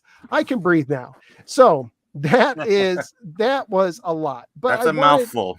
But I wanted everybody to see the whole story before we talked about this. So I'll stop talking. You guys, what do you think about this whole Atariage situation? I would have loved that type of traffic. I love conversation. I love heated conversations. So I'll make a forum. Atariage, new Atariage. No, I understand why if it's a headache. Oh well. It doesn't really. All these. The console has to come out. He said it could come back when the console comes out. I think that's fair. He's open to it coming back. I wouldn't have deleted to begin with, but I people it could take so much too that are not getting paid. There's a lot of discussions about people. No one's getting. Very few people are getting paid for any of this stuff. I enjoy the conversation, but it could come back. It could come back. The console just has to be released. A lot of these different conversations. I want definitive stuff. I said by the end of the year, I want some updates on the official release, and then it'll come back to Atariage if it actually gets released. His own Facebook group. I have no desire to join a Facebook group. I'm sorry. I guess it gives some people a place to go to. I'd rather come to No Square Gamer or talk to people talking about it here. I don't like talking in forums and stuff. Me personally, I never really spent much time on Atariage, but there is amicoage.com if you would like to get all of your updated facts about the Amico. Have you checked them out? Have you checked them out, Max? Is that the Footbath website? I don't know. It's another Amico, one? It's amicoage.com. Oh, I'm gonna check it out. Yeah. And I do believe in transparency. Isn't that going to like some Amico critics? No, let Max find it's Reddit. It's Reddit. Yeah, it's there. You need Reddit. to get it Dirty since now you're booted from the cult. You need to get familiar with. I'm still trying to be in the cult. It's just I'll be real. Saggy is the queen, and I heard her kicked you. I did. Oh, You got okay. booted. So I would say you need to get on this Reddit Listen, side if you're going to come to our I like to side. talk to as many people as possible, and I knew as soon I'll give you a glimpse into my thinking. I knew as soon as our pal Rambling Man, I knew as soon as he made that video where he said Max is now on the sidelines, and I knew as soon as I commented there that was going to get back to certain individuals, and now people think I'm a different person now. I am out of the cult. No.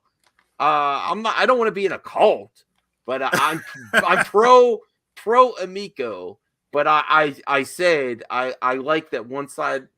I didn't say I like. I want everyone to be more open minded instead of like paranoid that someone's got ill motives or something just by talking to people.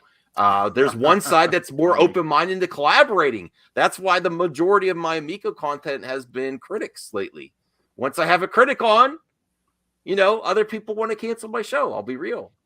It's the truth. I'm not going to sugarcoat it. Well, you do a lot of other things, Max. Like, I mean, you do a lot of. But I'm being real here. I am pro Amico. I'm pro Tommy. I love everything there. Once I talk to, once I have so many critics on, the other it's freedom of association. I'm not guilting them either. I'm just saying it's easier to get certain guests on than others. That's the reason my content's a certain way right now. I like to talk to everyone. And I'll jump on that and be like, and I want to say, first of all, I'm appreciative both to you, to Saggy, to Atari Creep, who's come on my show, because it's been for me, finding people who are pro Amico willing to have an open discussion has been more difficult. Oh yes. It's been more, and some of you I agree with that. Some of you have saw me on Twitter. I reached out to some of these people who are all pro Amico, and I won't name names. One person said I'm too busy right now, but maybe in the future. And another person just never responded. And which is interesting because I know I've been discussed by this other person. So I'm like, hey, if you want to discuss me, let's talk. And I'm not, and listen, people can overlook things. I understand it. So I'm not going to name names. I'm not going to throw people under the bus because that's not my style. But what I'm saying is I appreciate people having a conversation. Now, do you think Tommy is a little bit at fault to the drama that happened at Atariage? A little bit. Yeah, 100%. I'll be honest. Yes. Because me and Tommy have a lot in common.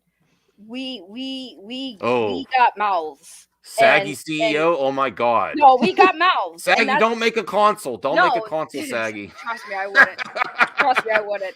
But no, we have mouths, and we come from a similar background, and because of that, like we don't take crap, and that's why we're kind of we get along, is because we are very blunt, we are very straightforward, and that doesn't translate well when you're a CEO of a company. See, I can do No. it because I'm not a CEO of a company, but when it's Exactly. a CEO of a company, I can see the optics looking bad. Now, for me personally, I don't care. I like that he's that kind of CEO, Yeah, but me too. that's my personal preference. That's not for everyone. And again, that's fine. More people are gonna like him when he has a product on the shelf that you could go buy. Then you'll enjoy him more. You know, like of course is he lying? I don't necessarily say he's lying about things. He likes to be optimistic in, like, I got the biggest fish and I have the, that type of, he looks, oh yeah, we got great things. He's very energetic, and he kind of, Right. Is he an exaggerator? Yeah, a nice exaggerator, just like you have family that's like, there's someone always, but he tries to do it though. I think some of the things he got caught on that people call him liar is what his expectations were. I think he set his expectations with too many specifics that it's just impossible to deliver on everything. He gave way too many specifics at the beginning. I told him, if you're going to stay in this game, you got to stop giving all these specifics and say, this is our goal and this is our target, because the audience in the internet holds you to specifics, and then they're going to call you a liar. And then even though you were trying for something, if it's not going to happen, they're going to call you a liar. A lot of that is just talking too much at the beginning. This is going to be this is going to be that. And then you got to have some wiggle room too. But target and goals, So Rambling Man. Oh, sorry. Go ahead. Rambling Man says he loves to tell people what they want to hear. Do you think that is a Tommy fault? He's a people pleaser. Absolutely. Yeah, he wants to do it though. It's not. My perception is that he's not lying. He wants to do it. Like when someone says, "Are you going to work on this game?" Wouldn't that be something? Like he actually wants to do it. He's like a fan. Look at his house. People make videos on his house where he has like the Fifth Willy Element Wonka girl. Yeah, no, he loves this stuff. He's, I 1,000% believe it. Did you watch the Willy Wonka video I made, Max? No, I didn't. I'm sorry. I'll get to it, Gaze. You need to watch it. Yeah. Well, So, I would come say so. Tommy is a people pleaser. He wants to please everyone, but because of that, like, he wants to please everyone, but you can't please everyone. So when you want to please everyone, sometimes you do slip. You get into that like slip where you say, "Oh yeah, we totally want to do that for you guys. Yeah, of course we do." And then he'll try, and then it just flops, and then he has to go back and be like, "Oh crap, we can't do that." So I feel like that's a problem, that Tommy does want to do a lot of things that he can't do, but he wants to. And I get that. Again, being a CEO, he's a new CEO. Like, this is his first time like running a business like this. So he wants to do everything he can to please everybody, but he can't. And that causes another problem, because now you're making promises that you can't fulfill. He underestimated the challenge. I think he underestimated the challenge. He wants to do good things. He wants to do these things for people, but because it's impossible to please everyone. And so that's just what it is. It reminds me of Tommy. Go ahead. Sorry. It reminds me of a TGIF episode. You guys remember TGIF? You'd have Family Matters, and you'd have all those. I watched that those every shows, Friday. and there would, it was very, it was focused on kids, and there would always be that one episode in the series where girl A or boy A promises to take 3 different people out on a date on one night, right?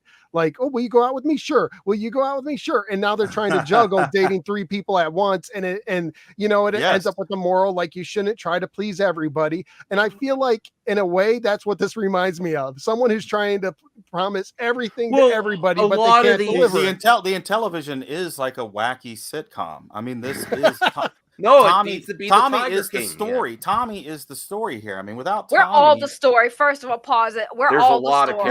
We are. No, yes, but let me say this: we are the story because Tommy is the story. Like, we have become enveloped in with Tommy, because there would be nothing to talk about, really. I mean, you could talk about the Amico.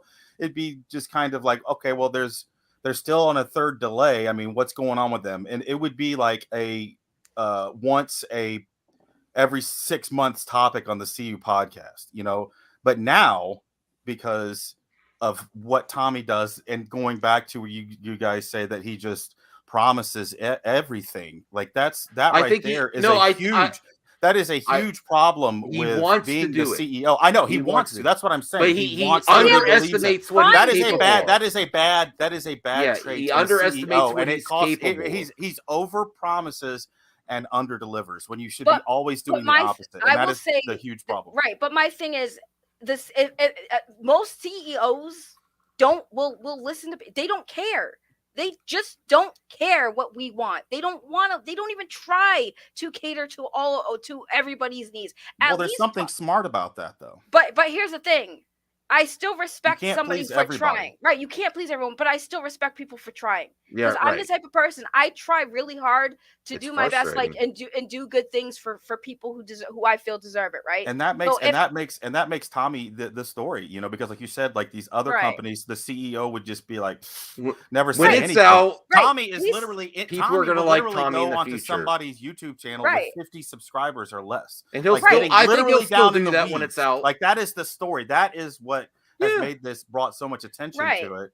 And in some ways, yes, maybe that he got back is to a me positive right away. thing. I could say that, but the fact that it's Tommy, like you said, Saggy, like the mouth thing, he gets him in just trouble over and over and over and over again. Like you said, you can do it because you're basically like people come to watch your YouTube channel because of that. Right. Like that's not a good trait from somebody who's a CEO, and that is why this story is so insane, because that person basically is you, Saggy, as a CEO going, what? Well, come on, what? Come on. Like, but see, here's the thing. Here's the thing. If I'm selling a product, and this is just how I am, y'all knew this when you got into it. Like, I'm sorry, y'all can't complain. Y'all can't complain. But my thing is, like, I understand, again, the optics are a thing. I understand that. But it's not like Tommy is a multi-billion-dollar CEO. Okay, he's still a small person. He is still a person, and when he gets this is his product, baby, right? This is his project, and I understand what you guys are saying from a business perspective. Cool, but at the same time, he's passionate. He is very passionate, and he knows that he has a product that he is proud of. So when if you hung out with him, you'd have a great time, right? If you have people attacking your product, something that you worked hard, put a lot of money into yourself, let alone the money that's coming in with other things. You're paying people, you're giving people jobs, right? You see people attacking that, you get like it boils in your blood, and you just out. And it sucks because I get it. As a CEO, maybe he should back off, but at the same time, for me personally, if I was gotten better, right? He has gotten a lot better. He has, but my whole thing is in the beginning. He's new. This is he's giving people jobs. He's paying people, and then he sees people who to him are attacking his business, which means he has people that are dependent on this job right now, and that's going to be hurting them as well. And no one's taking that into consideration. It's not just about Tommy. Tommy is basically paying people to work on this. He's providing jobs for people, and when there are people out there trying to jeopardize that, as a CEO, you're gonna get mad. You're gonna feel some type of way, and you're gonna pop off. Like, and I get it. CEO shouldn't do that, but he's a human. He's a human being. He has feelings and emotions, and sometimes as a CEO, that slips out. But that's the thing. Other CEOs, do you know why you guys don't see other CEOs do that? Because they have enough money to pay people to handle that for them. Tommy is not at that level, which is why he's doing everything. Because I don't think that would make a difference. I disagree. I think he'd still be included. I think he'd still want to do it. Yeah. Most CEOs out there, who have enough money, they're paying other people, PR teams, to handle this type of level of stuff. Tommy doesn't have a PR team. He doesn't have the money right now. All of the money that he has is going into this console and the launch of it. And then he also has to pay money for official marketing. So paying for HR and PR is just not in the budget. So I would say that it should have been, because he's hired 60 employees, he said with 600 years experience or whatever, something in that ballpark. I think that a PR person should have definitely been one of those, because PR is big. He's a big fan of Spider-Man.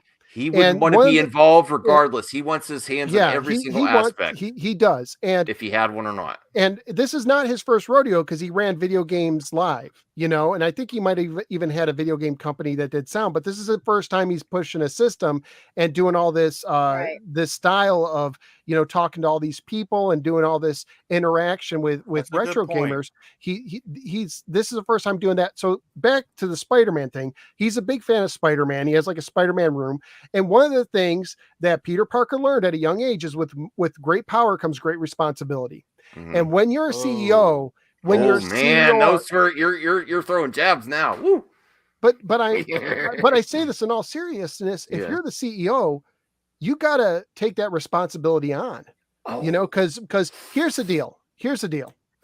If Tommy calls now. Let me ask you guys this. First of all, you think it was appropriate for him to throw around the ding-a-ling thing? Do you think that little thing? It's not. Are people really upset about it was a bad thing going out in the system I've got called so much worse. Please. I mean, that is like it wouldn't matter what he said. He just didn't need to take the shot. He could have just left. But you guys said, hey guys, listen, come back. There's no point. It's like I'm here for all the shots you want. Like, but come on, ding-a-ling. Yes, exactly. Come on. But you're not a CEO trying to sell a product. Like, I would be the same way if I was it is a silly thing. It's a silly thing. And it was a bit of a stretch, I thought, when he said comparing ding-a-lings to the D word. But I mean, that's what it is. I mean, it is. But it was like, the thing is, it's just like, it's like what NSG just said, you know, great responsibility. Like, you just shouldn't even go there. Just like say, hey, thank you for your time. Once we get this, I understand this is about consoles that are out. When we get back, I would like to continue our relationship and have a forum again. That's all he had to say. He the thing, guys. He would be true to himself. At the end of the day, it has been like what 2-3 years. Tommy has not changed. So at this point, that's the problem, Saggy. Right, but that's my thing. That's the problem. He needs to change, or then Amico will. Then let him listen. That's the thing, though. I think the issue with this toxicity, people are so concerned about how Tommy. You're already sold out of this thing. It's been 3 years since Amico has been talked about and tried to come out. It has been years. If you're not going to buy this at this point because you can't, he's not changing. So at the end of the day, why does anyone care at this point? Let it fail. He's running away potential customers. It could succeed. That's his problem. It could succeed. It could succeed. And if you're worried about like the employees and stuff there, like he needs to get out of his own way. Problem. At the end of the day, it affects nobody but Tommy, his company, and the investors. But those are the main people it affects. Well, let me say one thing, and then Max, I'll let you talk. Here's where I do think Tommy needs to be careful, is because Tommy, there are people who really hold Tommy in high regard, right? There's YouTube personalities that hold him in very high regard. So if he starts throwing jabs at people, it's going to stir them up. This is why, you know, it's bad for a politician to point out people and say like, oh, this person's an idiot, when it's just Joe Schmo, right? You know, that's why when people have higher positions, they have to be careful because they have followers. Tommy has followers, and you don't want to tell followers, hey, act this way, because I have seen Tommy say things and then his followers parrot it and say the same kind of verbiage, influence on his followers, and so I do think he needs to be careful. I do believe he has contributed to the toxicity.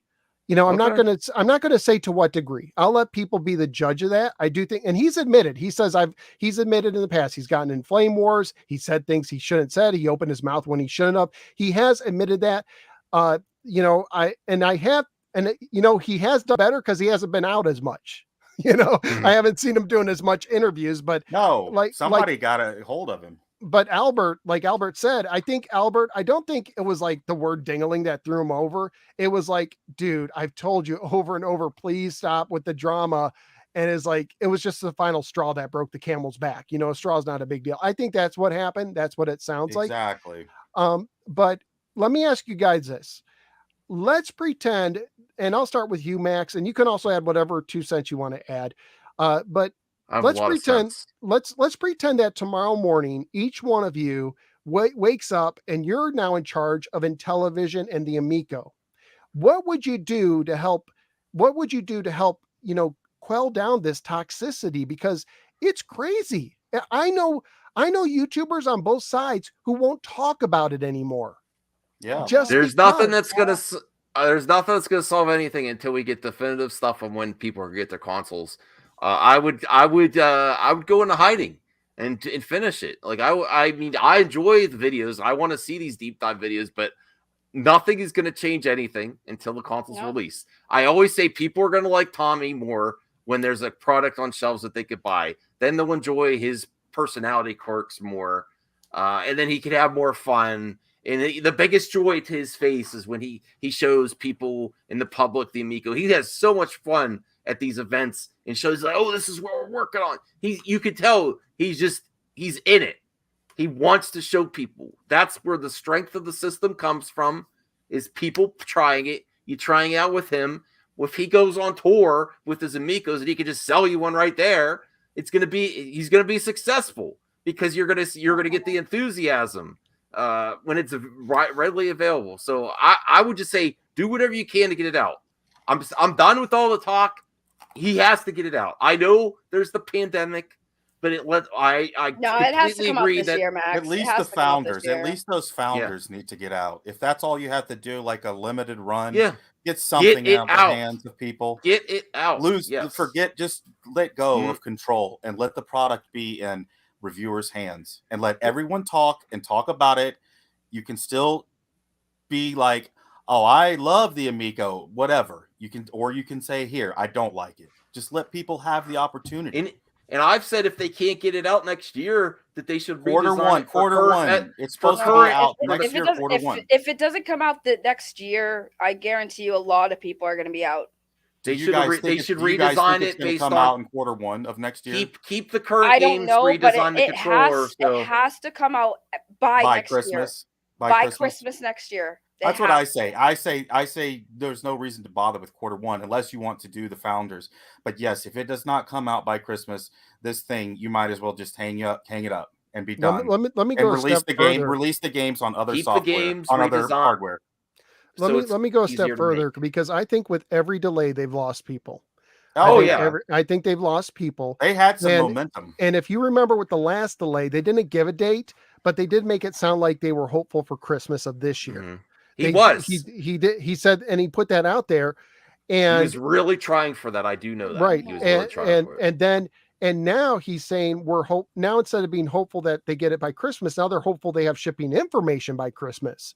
And I'm telling you, if you don't hear shipping information by the end of the year, you're going to lose a lot more people. Oh yeah, because to go from a few months ago, Christmas, maybe I'll get it for Christmas. There are some people on YouTube. Oh, it's coming out on Christmas, which that's not what Tommy said. Whoever thought that was delusional.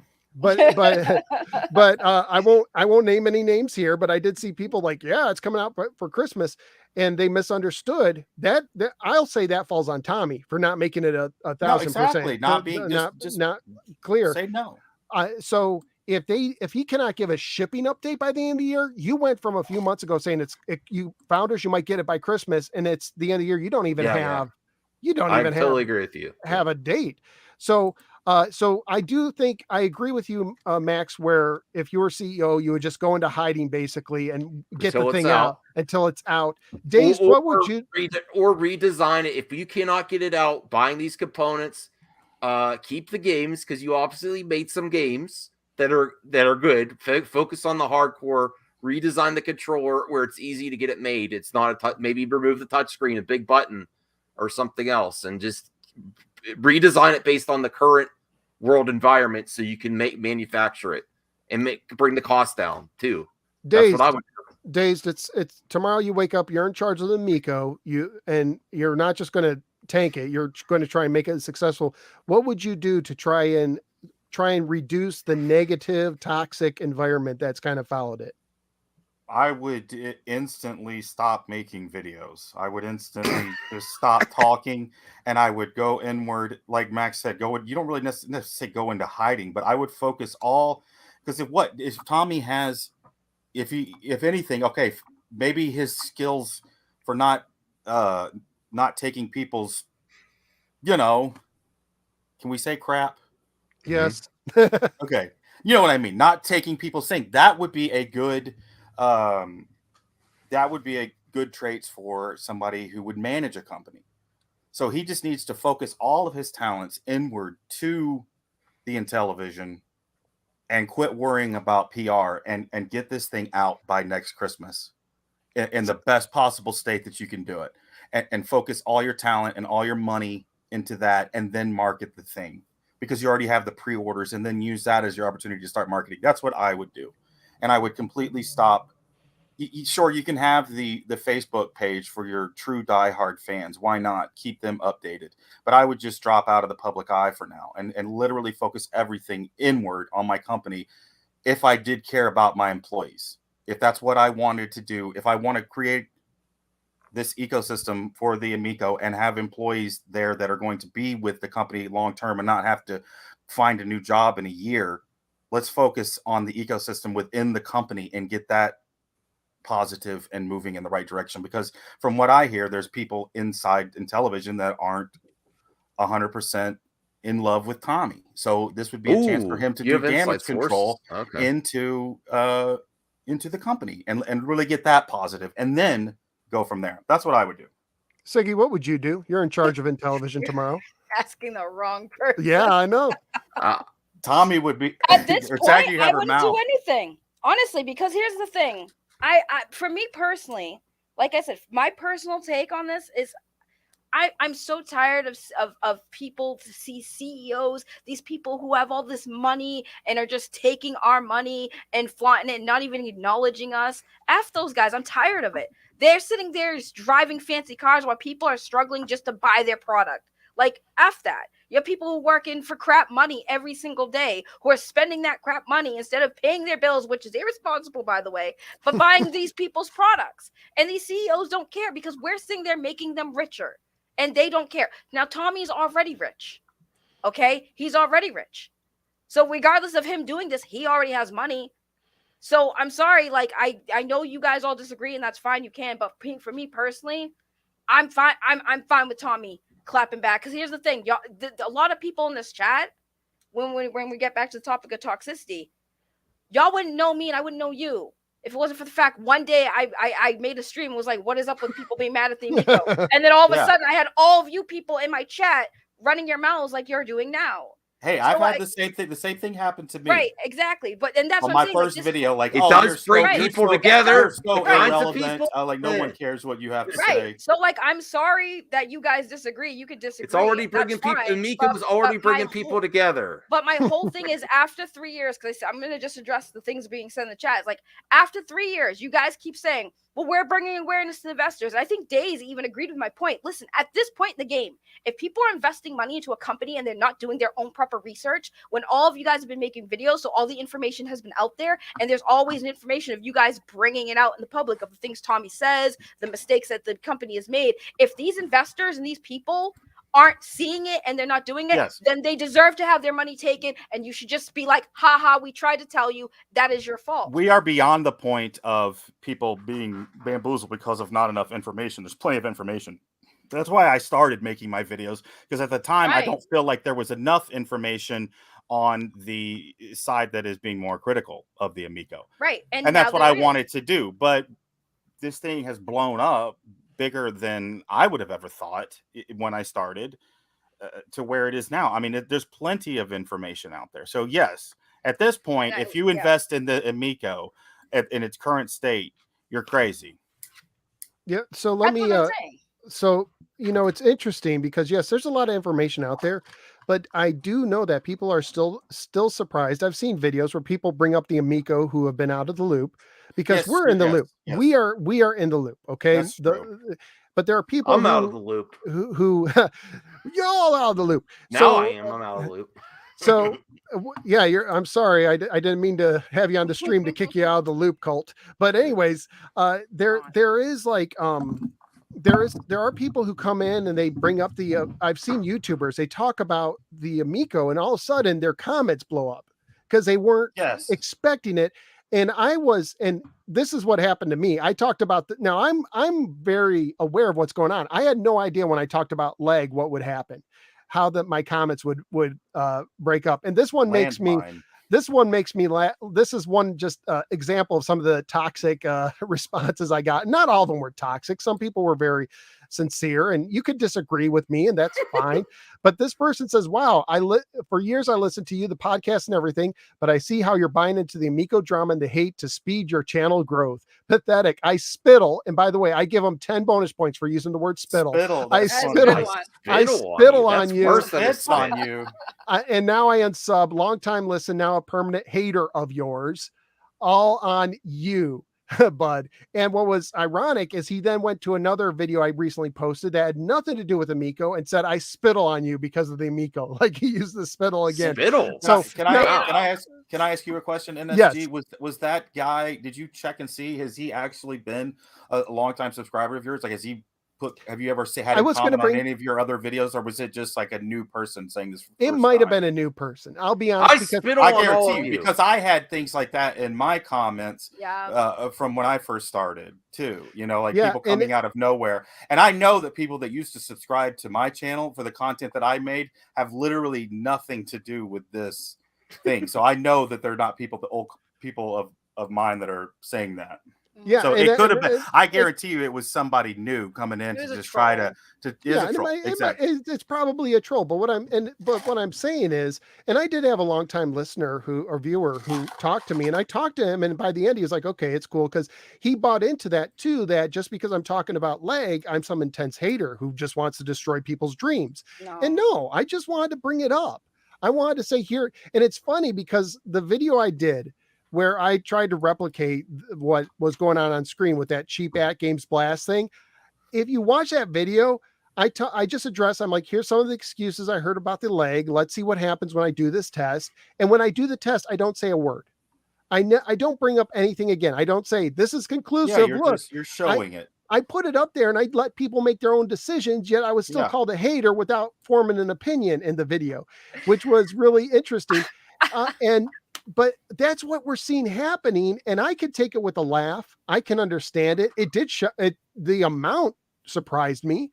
But there's also people, like I said, they've quit covering the Amico, good or bad, because of this kind of junk, because of this toxicity. It's not worth the emotional to be like, every time that I see that little YouTube ding, I don't know if it's going to be somebody else who's just hating on me, because I dare talk about the Amico one way or the other. What can we do about this, if anything? Well, I now have somebody who literally takes my avatar and has named their channel Dazed Gaming and will go into chats and stir up stuff. Yeah, I messaged you and said that, and it was somebody randomly. Amico. Yeah, it's like that's where this has become. I mean, that's just people are getting doxxed. It's gotten crazy. So, like I said, in the beginning, like that's exactly what it is. I was being called a shill just because I was on a panel with people talking to Tommy. And I'm just like, I just got into this. Like, I just talked to the man once, and that got me more interested. And that's the thing. Like I said, there are people in your chat right now. And I will say this because I don't mind calling people out. That's what I do on my channel. But like, for instance, Tommy Oyumiko, like these are names I saw coming to my friends' channels and my channel just for mentioning Amico, just going in on us, calling us shills and all this stuff. And I'm sitting there with my hands up like, what is a shill? What do you guys talk about? Then I had to look up what a shill was. And then I'm just sitting there like, now you're all making me have to look up words because I don't know what the heck you're talking about. Was there a picture of Max's face by the word shill in the dictionary? There was, 100%. Hey, I fully admit I asked for swag. Right. But that's what I'm saying. I saw other people get swag. I'm like, hell yeah. But that's what I'm saying. Sorry. The toxicity really started with like people just coming, and some people I just feel like at the end of the day, they just want the chaos. They just want the chaos. And at this point, that's why we were able to kind of talk. We decided like, why are we all fighting? This is stupid. Why are we fighting? We should just hear some of these people out. So we started talking to Dazed. And then I saw, when I started going to Dazed's channel, I saw some of the people who were pretending to be pro Amico, in my opinion, because now they're attacking him or the Rambling Man. They started attacking the Rambling Man. And I'm like, that's not, now we're seeing it. Now we're seeing it on the other side. Now we're seeing what you guys were talking about. There are people on both sides causing chaos and starting crap. So we started to talk to these people more like Dazed Gaming to be like, well, let's talk. How can we fix this? talk to Tony's at Geek Getaway. How can we fix this? We don't want to fight with you guys. So that's Don't where it mention him came 3 to. times, he'll show up. Yeah, Tony.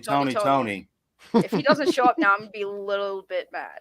He's How probably about Carl? Bring Carl on too, but I don't know if we can No, keep I don't Carl think- from I'll have following to the leave. swearing policy. Yeah, I'll have to leave if that happens. well, do you think sometimes I'm going to go back because, like I said, dingling is such a silly grade school word. Okay. I think it's a very, but do you think this kind of, cause you brought up shill and I've heard cult member and I've heard haters. Do you think like, really, do you think using these terms just contributes to the toxic environment? Like constantly, especially if you bring it up and there's nothing to back it up. You should have Rhea on here in the future. She's good. She really corrected me on some of my stuff. I like to used to call them trolls. I made a few thumbnails myself. I have completely embraced the term hater. I don't have a problem with the trolls.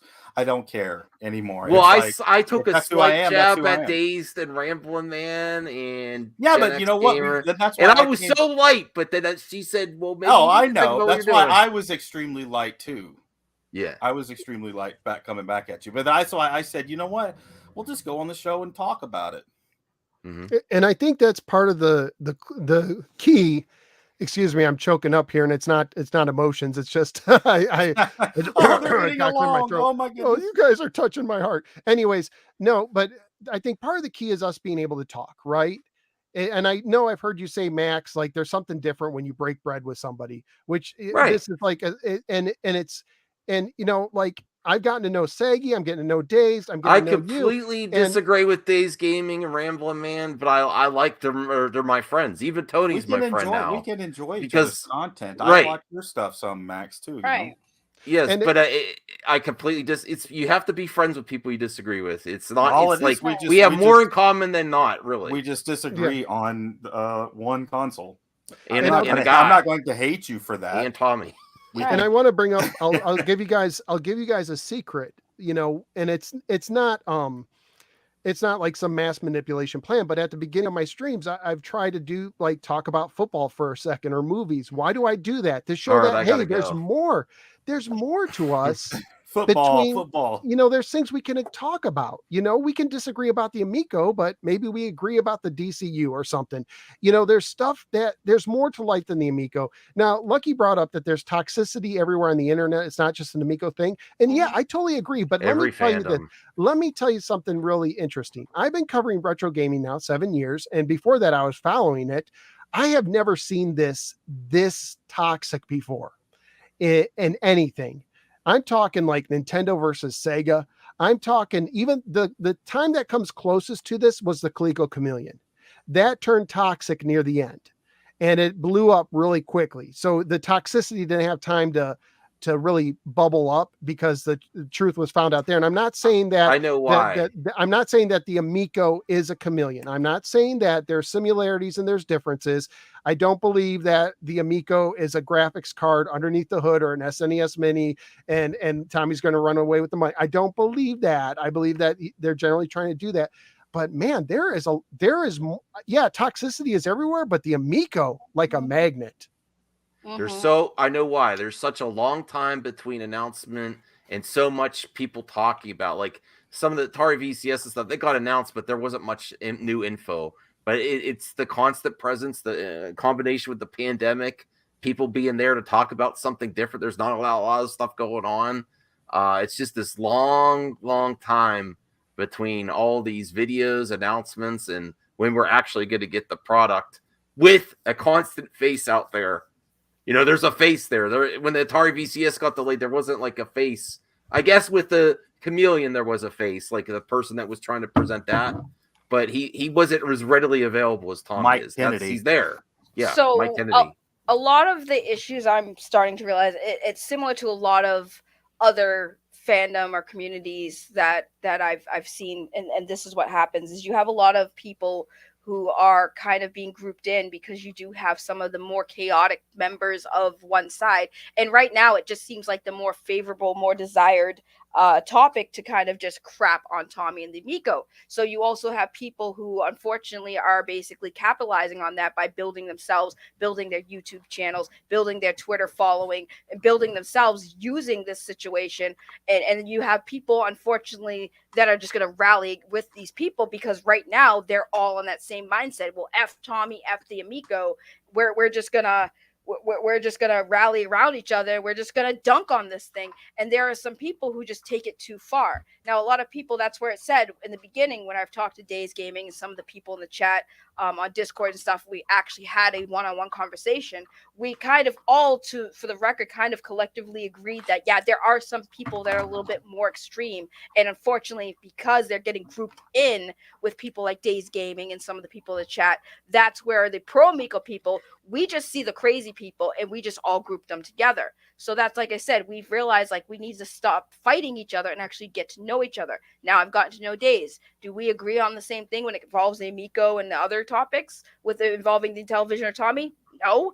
Do we get along? Yeah. Do we have other things that we have in common that we talk about? Yeah. But And that's the difference. And I think you touched on something there where the extremist, if you will, for lack of a better term, the people who are, both sides have people who are probably toxic, okay, or trollish. And that happens in any community. There's always going to be, if a community is large enough, you're going to have your bad apples, right? For lack of a better term. And I think what happens is bad apple, okay, the crazy says, hey, it's a scam, all this stuff. And they go off the deep end one way or the other, either way. And I think what happens is someone like you or I or whatever, or YouTuber B comes up and talks about and brings up a point that the crazy brought up, maybe even not realizing the crazy brought it up. And people automatically assume, oh, they must be crazy too. Right? Like they're like judging the people. I think the snap judgments that happen based on someone's opinion is really the dark side of the community and the toxic is just, I'm going to judge you. You say there's lag. You're a hater. You have to be, you're just doing this to grow your channel. I've heard that. And I think we have to stop being so quick to judge people based on one opinion. Mm-hmm. That's and fair. Just to address what, even though I criticized you, I've literally seen you before. I have no issues with you, but this is the issue. When I first got into this, I only saw you guys coming to my channel, coming at me for no reason. You didn't know me. You just know that I mentioned Tommy and the Amico, and I was questioning like what the heck was going on with these people coming to my friend's channel just because I was on a panel. And I explained this, but everyone came at me, calling me a shill, calling me the first time. See, I can see now because I've talked about the Amico for a while. Cool, you can call me a shill now. I'll still say you're wrong, but that makes more sense calling me a shill now after I've been talking about the Amico for a while. Instead of the very first time, I had no idea this was a thing.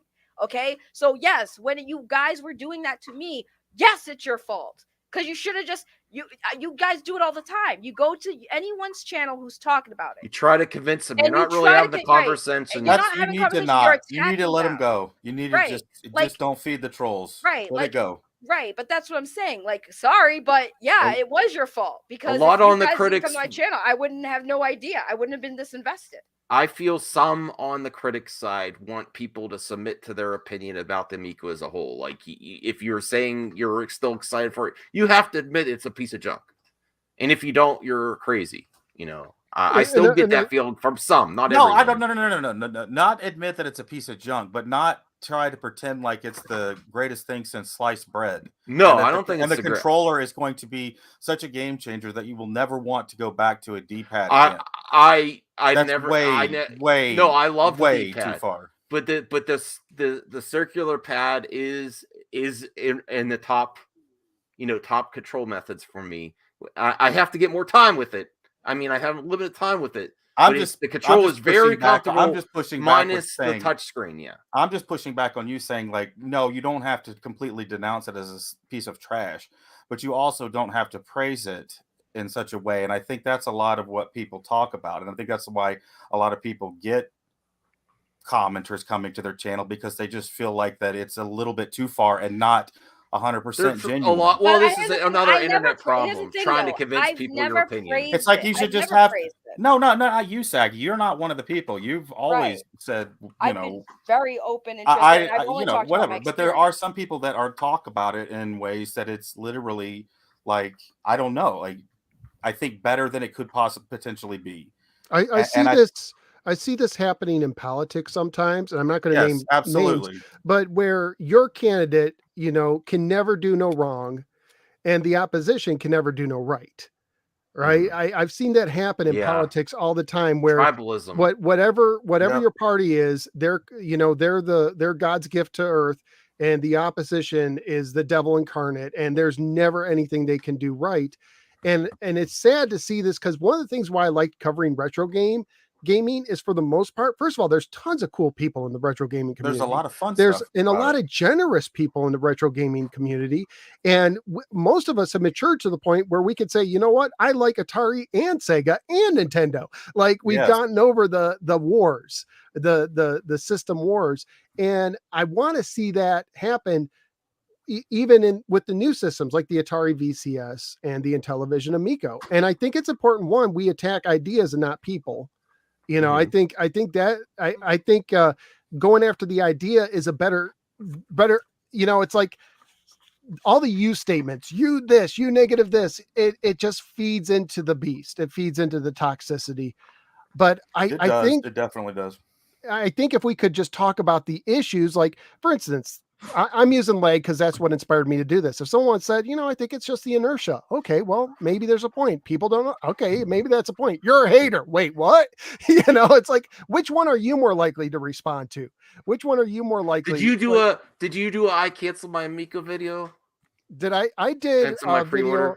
No, I did. I never pre-ordered, but I did do a video where I said I lost my excitement. Oh, okay. Yeah, I remember that one. Yeah. And you know what's fair. interesting? That's very fair.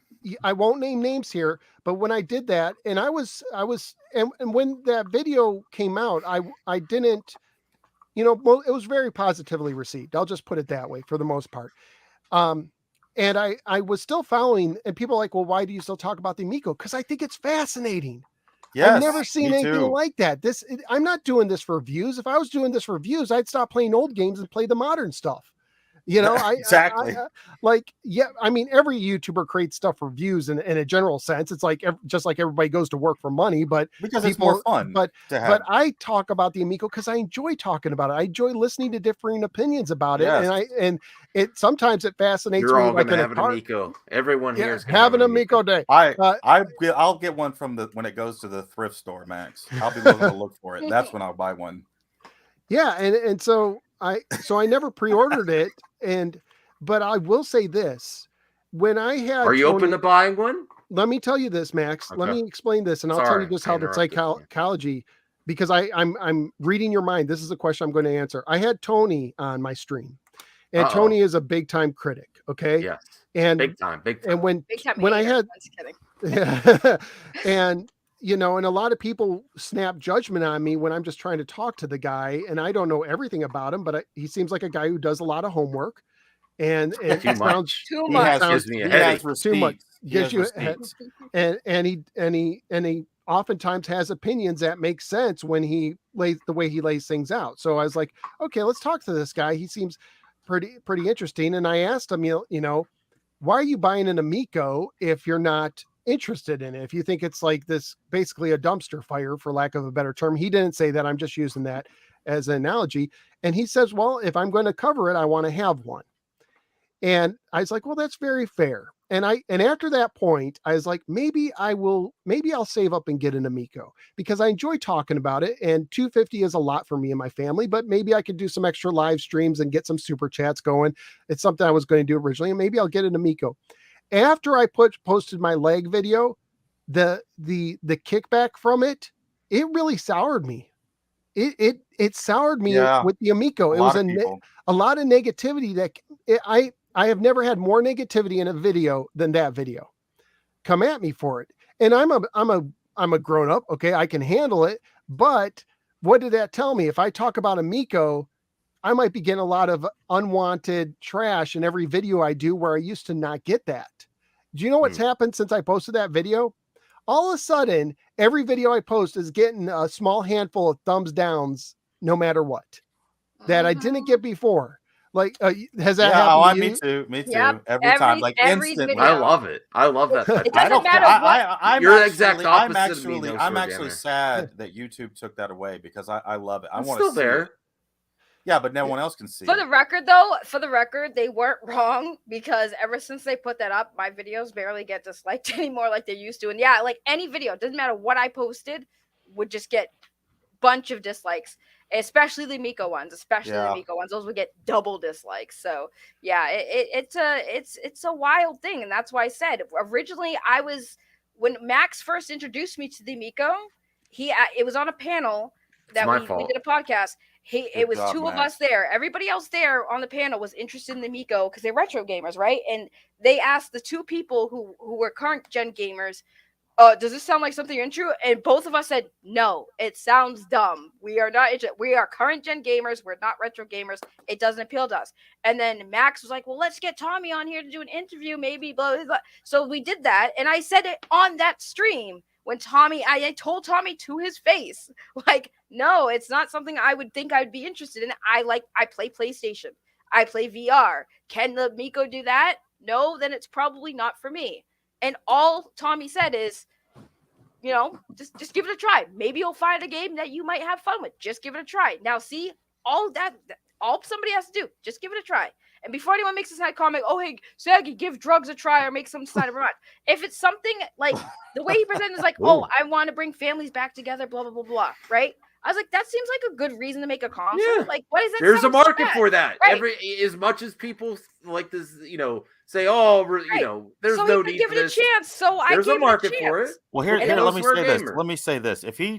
If Tommy does want to do another whatever Amico Roadshow where he takes them out, Yeah, if he takes it, comes to the Midwest, comes to Chicago, I will go there and I will play it, and I will give him my.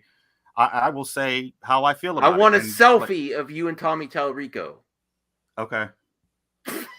No, I would do that. Yeah, definitely. So, but Dazed, and I'm with you. I would try the Amico if I had the opportunity. Go out for pizza if I have enough time. Go out for Domino's. If I'm given enough time, I need at least a week to know so that I can make arrangements. So I can make sure I'm not working. It can't be one of these 48-hour pop-ups. It's kind of gone quiet on these events, though. It's kind of gone quiet. Yeah, but I'll say, I'm just saying, after all, I will play it because I'm not buying one. I can tell you that right now. I'm not buying one. I'm not sending you one because I don't know what's going to come back. Like, I will take one. Trashed. If Max, if you'd like to send me one, no, because I want it to survive. I won't smash it. I'll play it and then smash it if it's bad. No, but if it's good, why do I have to pay? Why do I have to pay for you to get? I like you, Dazed, but I want my Amico to survive. I want it to go to a happy family. Fair enough. If you said me and my kids are going to play and my wife's going to play, then I'm like, okay, I want to get Dazed the Amico. I just thought you were rich. Hey, no, I'm not. I'm broke. He's got to do the YouTuber thing. Let him yeah, I got it. Now, I do say I don't promise super chats get read, but when someone super chats and they actually make a decent comment, I'll post it. So it says, I wish people actually listen to each other. I can have a conversation with someone and see their point of view. It seems like people tend to be entrenched nowadays. Right. And everything. And I think we agree. And so Max, to get back to answer your question, I was really, after talking to Tony, isn't it ironic? I talked to Tony, the biggest critic, according to some, the guy who's out to get him. He's definitely that's the hell. I'll be honest. He's that's the line. Hater. That's the line. If you have Tony on, so, you're gonna get ghosted by some. No. Pause. No, don't say that. Because here's the thing. Because I saw somebody mention tribalism. Listen. Yes. Tommy has on my channel openly admitted he hates Tony. Okay, yes. That's not a secret. Oh, I know. Now, that's why he's the #1 hater because they actually have history. No, they have history and they hate each other. But here's Tommy hates Tony. I can't speak for Tony. But my thing is, like, people talk about tribalism. Even though Tommy does not like Tony, and he might be like a little irritated that like his friends, meaning me and Max, talk to Tony and are friendly with Tony, it might upset Tommy. But he has never once disassociated. No, not Tommy. Not Tommy. Yeah, not Tommy. Tommy has never. And I know people are going to bring up the whole issue with Victor Lucas and Sam Red. Okay, now there's a thing. Victor and Tommy have been friends for a very long time, like real life friends. They've had a career together. They had TV shows together. They are very, very close. Now, I can honestly say that I don't agree that, Tommy shouldn't have told his friend, you shouldn't associate with that person, because I don't do guilt by association. But I understand it. When you have a friend that's close to you and somebody does something to you, you get mad. Like I said, this is Tommy being emotional and upset and hurt. Not an excuse, but that's just the reason. But he has only ever done that to one person that I'm aware of, because he has never once ever told us that we can't be friends with these people, we can't talk to these people. Not once ever, and he never will. I will add one thing. He actually tries to say, "Do you realize what you're doing?" Because he has concern, because he, there's a lot of shenanigans. So it's not like don't talk to them. It's like just know if things are happening. We got people. Like he will explain why he has. He will explain why he has his. But he doesn't tell you what to do. But he never has told us that we can't be on Tony's channel. He has seen us on Tony's channel before, and he'll be like, "Oh, well, I saw you on, I heard you on Tony's channel, and somebody said that you said this, like, thank you for speaking up." And like he's not mad at us for doing these things. Like, if he was very tribalism, like everyone is painting him out to be, he would be like disassociated with us, shut us off. We're not cool with him no more. But he never has, and he never will. Like I said, the Victor Lucas thing, I feel like is because he's known Victor for a long, long time. They are very close friends. And that whole thing with that mess with Talarico, which, by the way, he did apologize for, because people will say, "Oh, well, Tommy should apologize and I'll accept his." Nobody accepted his apology when he apologized for how he reacted to the Ars Technica thing. Like, he did. Yeah, he's a very emotional guy. He admitted he was wrong, and he admitted he should have never said what he said, and he did apologize. But then when he did, no one bought it. Everyone's like, "No, Tommy, that's." So why should he bother? He has admitted his mistakes. People still bring everything up. Is that fair? I want to ask a general question. Like, if he's addressed the concerns, he admits he makes mistakes, he's apologized for certain things, and then we still bring it up when he has actually gotten a little bit better. I mean, I think we can all agree he's gotten a little bit better. Is that, is there a path forward for him? Let me say this. First of all, I'm a person who loves to give people chance after chance to redeem themselves. I'm not for like abusers who take advantage of people, but I'm a believer that, people can change, and sometimes it takes 100 times before they can change. Okay. Mm-hmm. I'm a big believer in that. And I will admit that I've seen Tommy do better a little bit. I think maybe he would in the past. He might not have said dinglings. He might have said something a little bit harsher. Exactly. He would have 100%. He would have said something harsher. So I'll give credit for that. I still don't think dinglings is appropriate for a CEO to do, but I'll give him credit for growing. Okay. But I will say this: there are things that have concerned me, and he seems to be taking steps in the right direction. Did you read where Sam from Ars Technica claimed Tony tried to get him listed from an industry contact? Tommy, you said yes, Tony. Sorry, Tony. And yes, I did see that tweet because on the same podcast, Pat and Ian, I think, was talking about that. And I did see the tweet where he basically said Tommy has tried to blacklist him. Now, this might be old Tommy. This might be something Tommy's improving on. And some of this just might be, it's one person's voice. Unfortunately, I have heard people who have talked to me privately, and they have said that Tommy has come to them and not associate with that person, but they said stuff like, "Hey, take this comment off your page. Hey, you better address this situation here." Like, Tommy's been a little manipulative. Now, they just came to me privately, and I'm not naming names.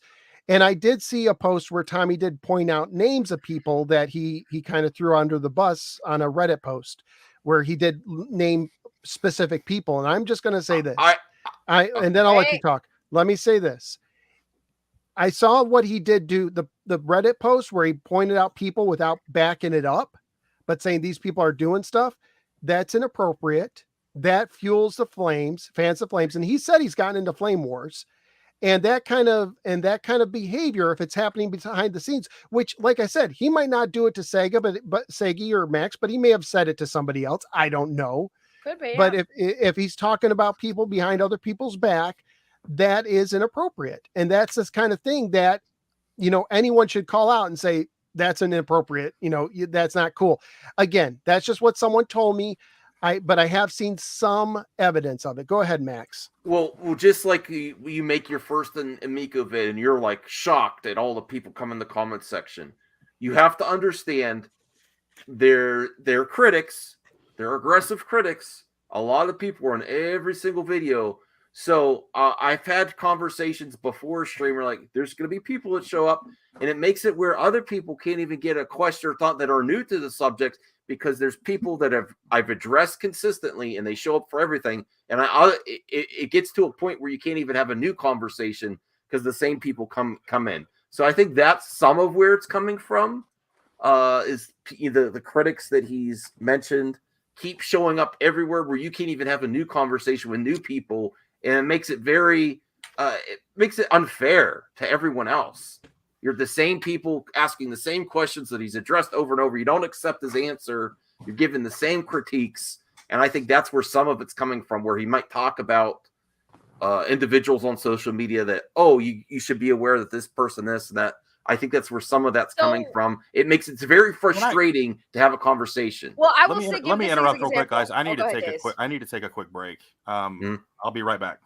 Okay. So I will just give an example. So when I first met Tommy and had him on my channel, me and him talked in the backstage for a while, and I told him, I was like, Tommy, just best thing you could do, because nobody's gonna listen to you regardless. No matter what you say, good or bad, just don't even entertain it anymore. Just work on the console, get it out. And for a while he was doing that. I even told him, I was like, listen, if you ever just want to vent it out, to like get it out of your system, just DM me. I'll listen to you.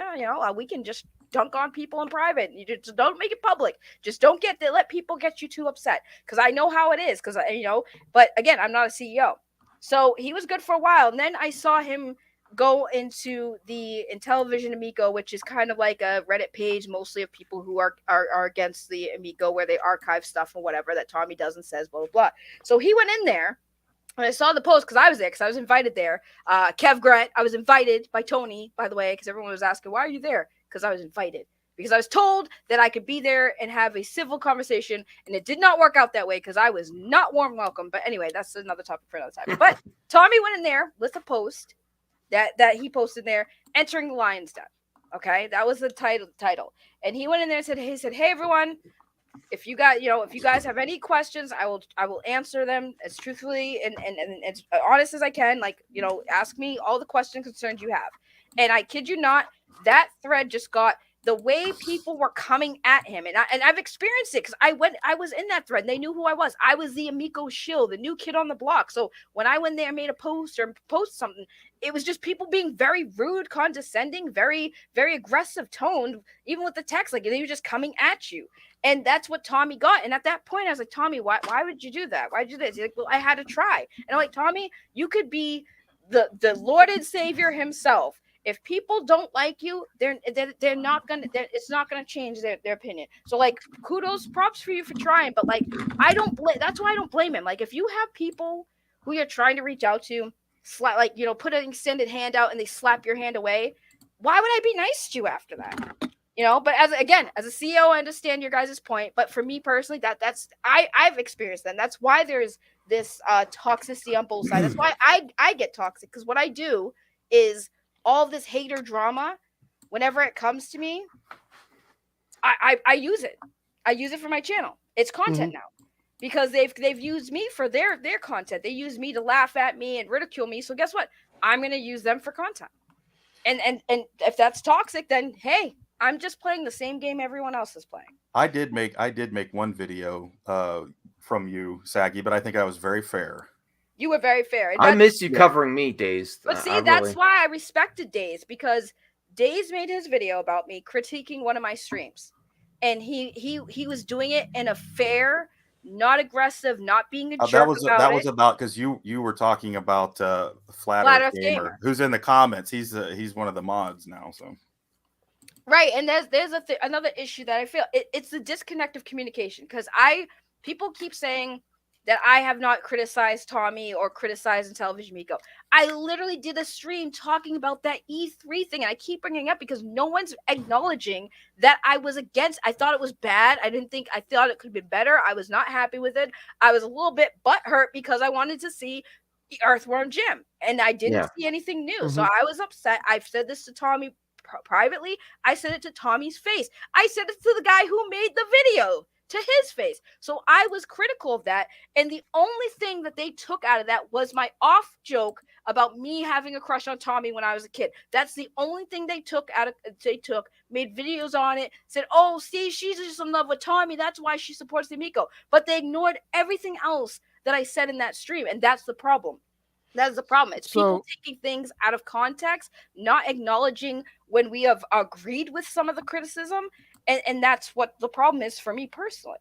And I'll give both Saggy and Max, because I wanted on this panel to have two kind of pro Amico people and two kind of more critical of the Amico. You know, I consider myself a little bit more critical right now because I'm kind of negative. I've soured on it. I used to be very positive for it, and I wanted to have this discussion. So I thank you, and I give you guys both props because yes, you have definitely given criticism to Tommy and the Intellivison Amico. Of their videos and events, like that first thing when he's slingshotting Amico, and then the event, I was like, oh boy. I've been very critical of some of their videos. Right. And I'm in for the long haul. I've been there since the beginning. I've wanted this thing to come out, you know. And I'll say that I think one of the things that we see when we look at the extremes, whether it's the extreme quote unquote haters or the extreme quote unquote cult members or whatever, I think one of the things that drives people crazy, and I kind of heard Dazed talking about this, is the people who like look at the Amico like it is perfect. Like it is God's gift to earth. Like this is going to bring humanity together. And just as people who, it probably drives the pro people crazy when people think that it does nothing. It's a piece of garbage. There's nothing redeemable about it whatsoever, you know? And it's, I think, you know, and correct me if I'm wrong or give me your opinions. I think part of the thing is maybe we need to get away from the fringe and give the fringe so much attention and give the trolls so much attention. And maybe we need to focus on, let's be fair. Let's have a conversation, what we like and don't like. And I appreciate when people can be real like that. That's why when I was a kid, I liked Electronic Gaming Monthly and not Nintendo Power, because Nintendo Power was so, you know, they're all about. EGM was my mag too. Yeah. So that's just my 2 cents there, is that and so let me ask you guys, you're YouTubers. There's YouTubers out there who they trip on the Amico. They bring it up. They don't realize what they've gotten into. Trolls come out one way or the other, one side or the other. How would you recommend that they best handle them? I embrace them. I embrace them. I do too. I love it. I love it when someone I full on engage right. when I probably shouldn't. But it's fun. Engage. You're like Tommy. Because here's the thing. Yes, but I'm not a CEO though. The truth comes out exposed. Right. Yeah, but here's the thing, right? Here's the thing. Is that the trolls and the like actual haters out there and the crazy people that are out there, they are literally not understanding that they're helping us. Like anytime people, like I'll see it all the time because I have no life, 100%. I don't know why people assume that that's like, so like Saggy has no life. I know I have no life. Thank you. I know this. But when it comes down to it, I see all the stuff being said, and I watch all the YouTube channels, both pro and anti, and I see the comments left there. And it's funny because I see the user accounts that go to other channels and mention my name. And I'm like, you're literally just giving me exposure. And they don't understand that. And they think that, oh, well, it's not good exposure. But now you're having people come to my channel to find out what you're talking about. And I always say, especially when it's a monetized channel, don't do that. Don't hate watch a monetized channel, because that, guess what? You're helping their view numbers grow. And when view numbers grow, more people want to see. You're going to help me hit the algorithm. Exactly. You know, so embrace it. Right. So you just embrace it, because they're going to help you at the end of the day. They just can't help themselves because they're agents of chaos. But when you're dealing with another person who's also an agent of chaos, we thrive on that attention. Everyone says Saggy wants attention, but here the haters are always giving it to me. And I tell them all the time, don't do that. Don't do that. Do you think though at the same time that you have to kind of protect yourself emotionally, that not to take the stuff too personal? Exactly. Well, yeah, you don't take it personal because at the end of the day, when I'm doing my streams, I'm bugging out and yelling at my camera and stuff. When I'm done with my emotional let out, it's done. I get off the computer, I go play a video game. I don't think about this. Well, what people don't understand is, and I wear a mask for lots of reasons, but when you put yourself out there and you're mocked and you're memes of you, and I'm not everyone has the right to criticize that has like an avatar as their thing, but it's very different from putting your face out there. And when you become a meme and people do that and you actually genuinely think you're being genuine, it could be very upsetting. And then it can translate to real world stuff too. There's images of you out there looking silly. You have to understand that's why it's gotten to such extremes as well. I have no problem with people, avatars or masks criticizing others, but you have to understand this is how it impacts people too that are on the positive side. This is why they're so paranoid too. This is why a lot of the pro side is so paranoid, like someone's going to turn on, because there have been a lot that have been covering it positive that have switched to the extreme critics and their views go up too. There's a lot of things that you gain when you switch. Like I decided to stop. I wouldn't call it extreme critics though. I don't think it's fair to say extreme critics. I mean, switch to extreme critics. I would say just there's some that were more down the middle, and then once they do that, I canceled the pre-order. They double their content and stuff. I'm not naming names. I'm just saying I've seen it. I've seen it. I followed everyone. Names. Just name names. Don't say no. Name them. Name them. I'm not naming names. Line them up. It's not necessary because my other good friend that's not here, Rhea, who should be, she's criticized me too, which is like, don't punch down on people. I'm not gonna. It doesn't matter. It really doesn't matter. Right. I'm just saying. This is why that I understand why the pro Amico people are so paranoid and so stuck in their group, because a lot of people have gone to the critic side, which is fair game. It's fair, and it's not even that. It's just there are a lot of, like I said, a lot of extreme people out there who literally just stalk our lives over this, and it can be very upsetting. It's all fun and games till it translates to the real world. Exactly. And, like people will like, there are people out there who made videos of them trying to find who I was and found a random kid account. No, that's just crazy. That's crazy, right? And they think that's my name, right? And they think that they think that they found my real name, so they're going around saying it like that's my name. And I'm like, dude, that's not even me. You pretty much are trying to dox a child, that's a potential kid, and they don't care. And that's the thing that's crazy about it, is like you have people going extreme, and now we've gotten, like, some of us have gotten to realize, like, no, like people like Dazed Gaming, people in the chat, we know that you guys don't condone that behavior. But I also think the problem is, like, some people just aren't acknowledging that it's happening. And yes, it happens on both sides. We know now, because before we didn't know, because we weren't seeing it from the other side. We were seeing it more from the other side. I collaborated in the past with individuals that were accused of doing something, and I called it out every single time consistently, even though there's variables to it. I don't like pointing at people's info either. Even if it's available online, if you take someone's info for not the intended use and say, look, there it is, because you're a bit critical of this person, that's not cool either. So I disavow all that type of stuff. Right. What can I do more than disavow it? I still want to talk to people. But honestly, the problems that solve itself. None of us here.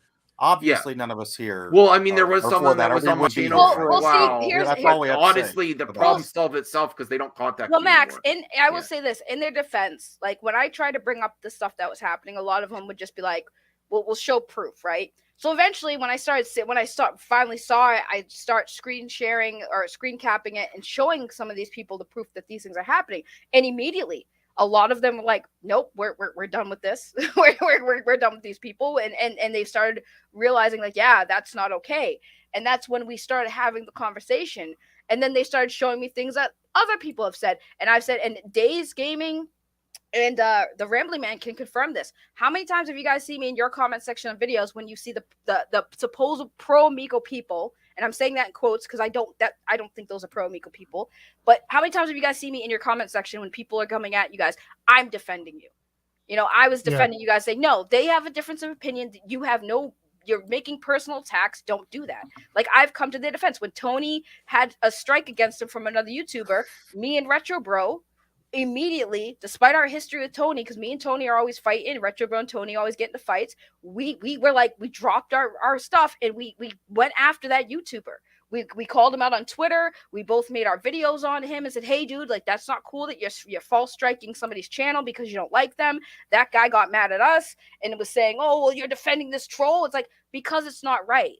And that's when we started realizing, like, dude, we can do so much if we really stopped fighting about this stuff to this degree, because we actually care. You know, we don't consider you all just haters and garbage people. We're mostly talking about the ones who are doing that and making that whole side of that movement look bad. And I think a lot of what we're talking about hopefully will help. I'm going to end the stream in a second, but I think that having discussions like this is healthy.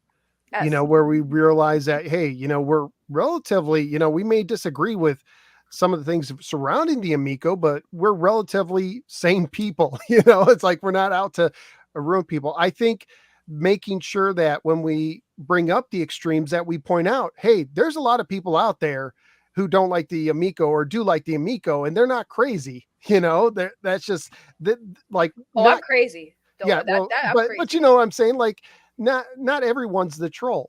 Not everyone's a troll. And unfortunately, I think people feel, you know, they come onto a stream in the middle and they see and they hear like haters and cult members and they feel like, well, I kind of like it. Does that mean I'm one of the cult members, or I have problems? Are you calling me? You know, when they come in, they think it's them. I think it's important that we say, you know what? This is a minority. This is not the majority, but they're making a lot of noise and they're stirring a lot of stuff. And like I said, I think attacking ideas or debating ideas is better than attacking people. Let's discuss ideas instead of just like, oh, you're dumb, you know, like you're a ding-a-ling. It's like, let's grow up a little bit. Tommy gonna Tommy. Yeah, Tommy's gonna Tommy. We're making that short. Tommy's gonna Tommy. Tommy's gonna Tommy. So yeah, that was a Saggy creation right there. So anyways, I hope that maybe if this chat helped people maybe soften just a little bit and realize that, hey, we can have an open discussion. Maybe I hope it reduces the toxicity by like 0.10%, you know, 0.1% or something. Like then I think that'll be a good thing. But let's go ahead. Dazed Gaming is getting in trouble because we were on way too late. I'm on too late too. But anyways, no, that's my. It's all right. I'm good. Max, let me first of all, thanks to you, Max, for coming on. It was fun having you on. I hope you had a good time. Do you want to plug your stuff one more time or tell people where they can find you? Oh yeah, actually, I have a great time. This is the best time for me to plug my channel ever. Because tomorrow we are doing Fandom Awards nominations, where we nominate movies, games, even other YouTubers and game podcasts, movie podcasts. Our girl Saggy Melons is up for a nomination tomorrow. Even some critics, Tommy Uyamiko is going to be nominated for Best Fan Song, along with some other people tomorrow for people to vote on. It's going to be, and I'll be real, I'm in the DJC group, but I also have my friend Enosh too that also made a fan song about Zack Snyder's Justice League. But it's more positive, and if you go check us out tomorrow at 10 p.m., my whole channel, all the proceeds are going to help a Wounded Warrior and Make-A-Wish this month up until the 21st. So it's an awards show to have some fun, to give props to people and to some great things. Because even though there's a lot of critics of everything, it's not isolated to the Miko. Every part of fandom, there's a lot of critics. There's still a lot of great things to be a fan of, including some content creators. So if anyone wants to come join us tomorrow, I hope to have a positive thing, and it does benefit charity. And I'm going to try to do this every year, and hopefully Saggy is involved next year as well.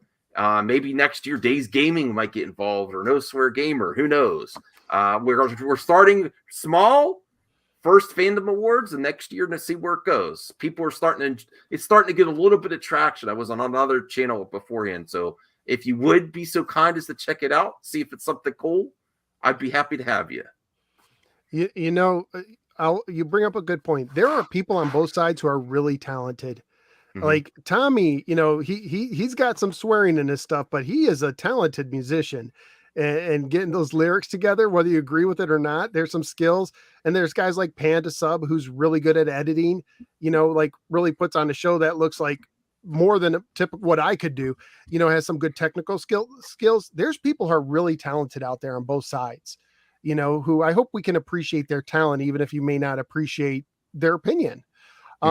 Dazed, thank you for coming on tonight. Want to plug your stuff? No, but I would like to plug the Ramblin' Man. Go check out Ramblin' Man. His channel is awesome. The guy goes out on walks and just rambles. Oh yeah, amazing duck ponds over in England. That he's. I great. love the And duck also, videos. And also, I'd like to go watch Evil Knievel. He's been also, because you were talking about Tommy Uyamiko. This guy Evil Knievel in the chat's also been doing some songs, and they're really funny too. Oh, I didn't know that. Yeah, I well, appreciate... they're like in the same vein of Tommy Uyamiko. They're different, but they're good. All right, Saggy, you want to plug anything? You want to plug anything? No. Yeah, go sub to Saggy. No, everybody, most of the people in chat already know who I am, so. I do drama. If you don't want drama, don't come to my channel. and I put links to all their videos in the description below, their channels, I mean, so you could check them out. Some of them, there might be language in the video, so just be advised about that, but I did do that. So anyways, you know, thank you guys so much for joining the stream. Thank you everybody in the chat. Overall, it was a relatively good chat, and there was a lot of good discussion going on, and I do appreciate that. But I hope you all have a wonderful night. I will see you next time.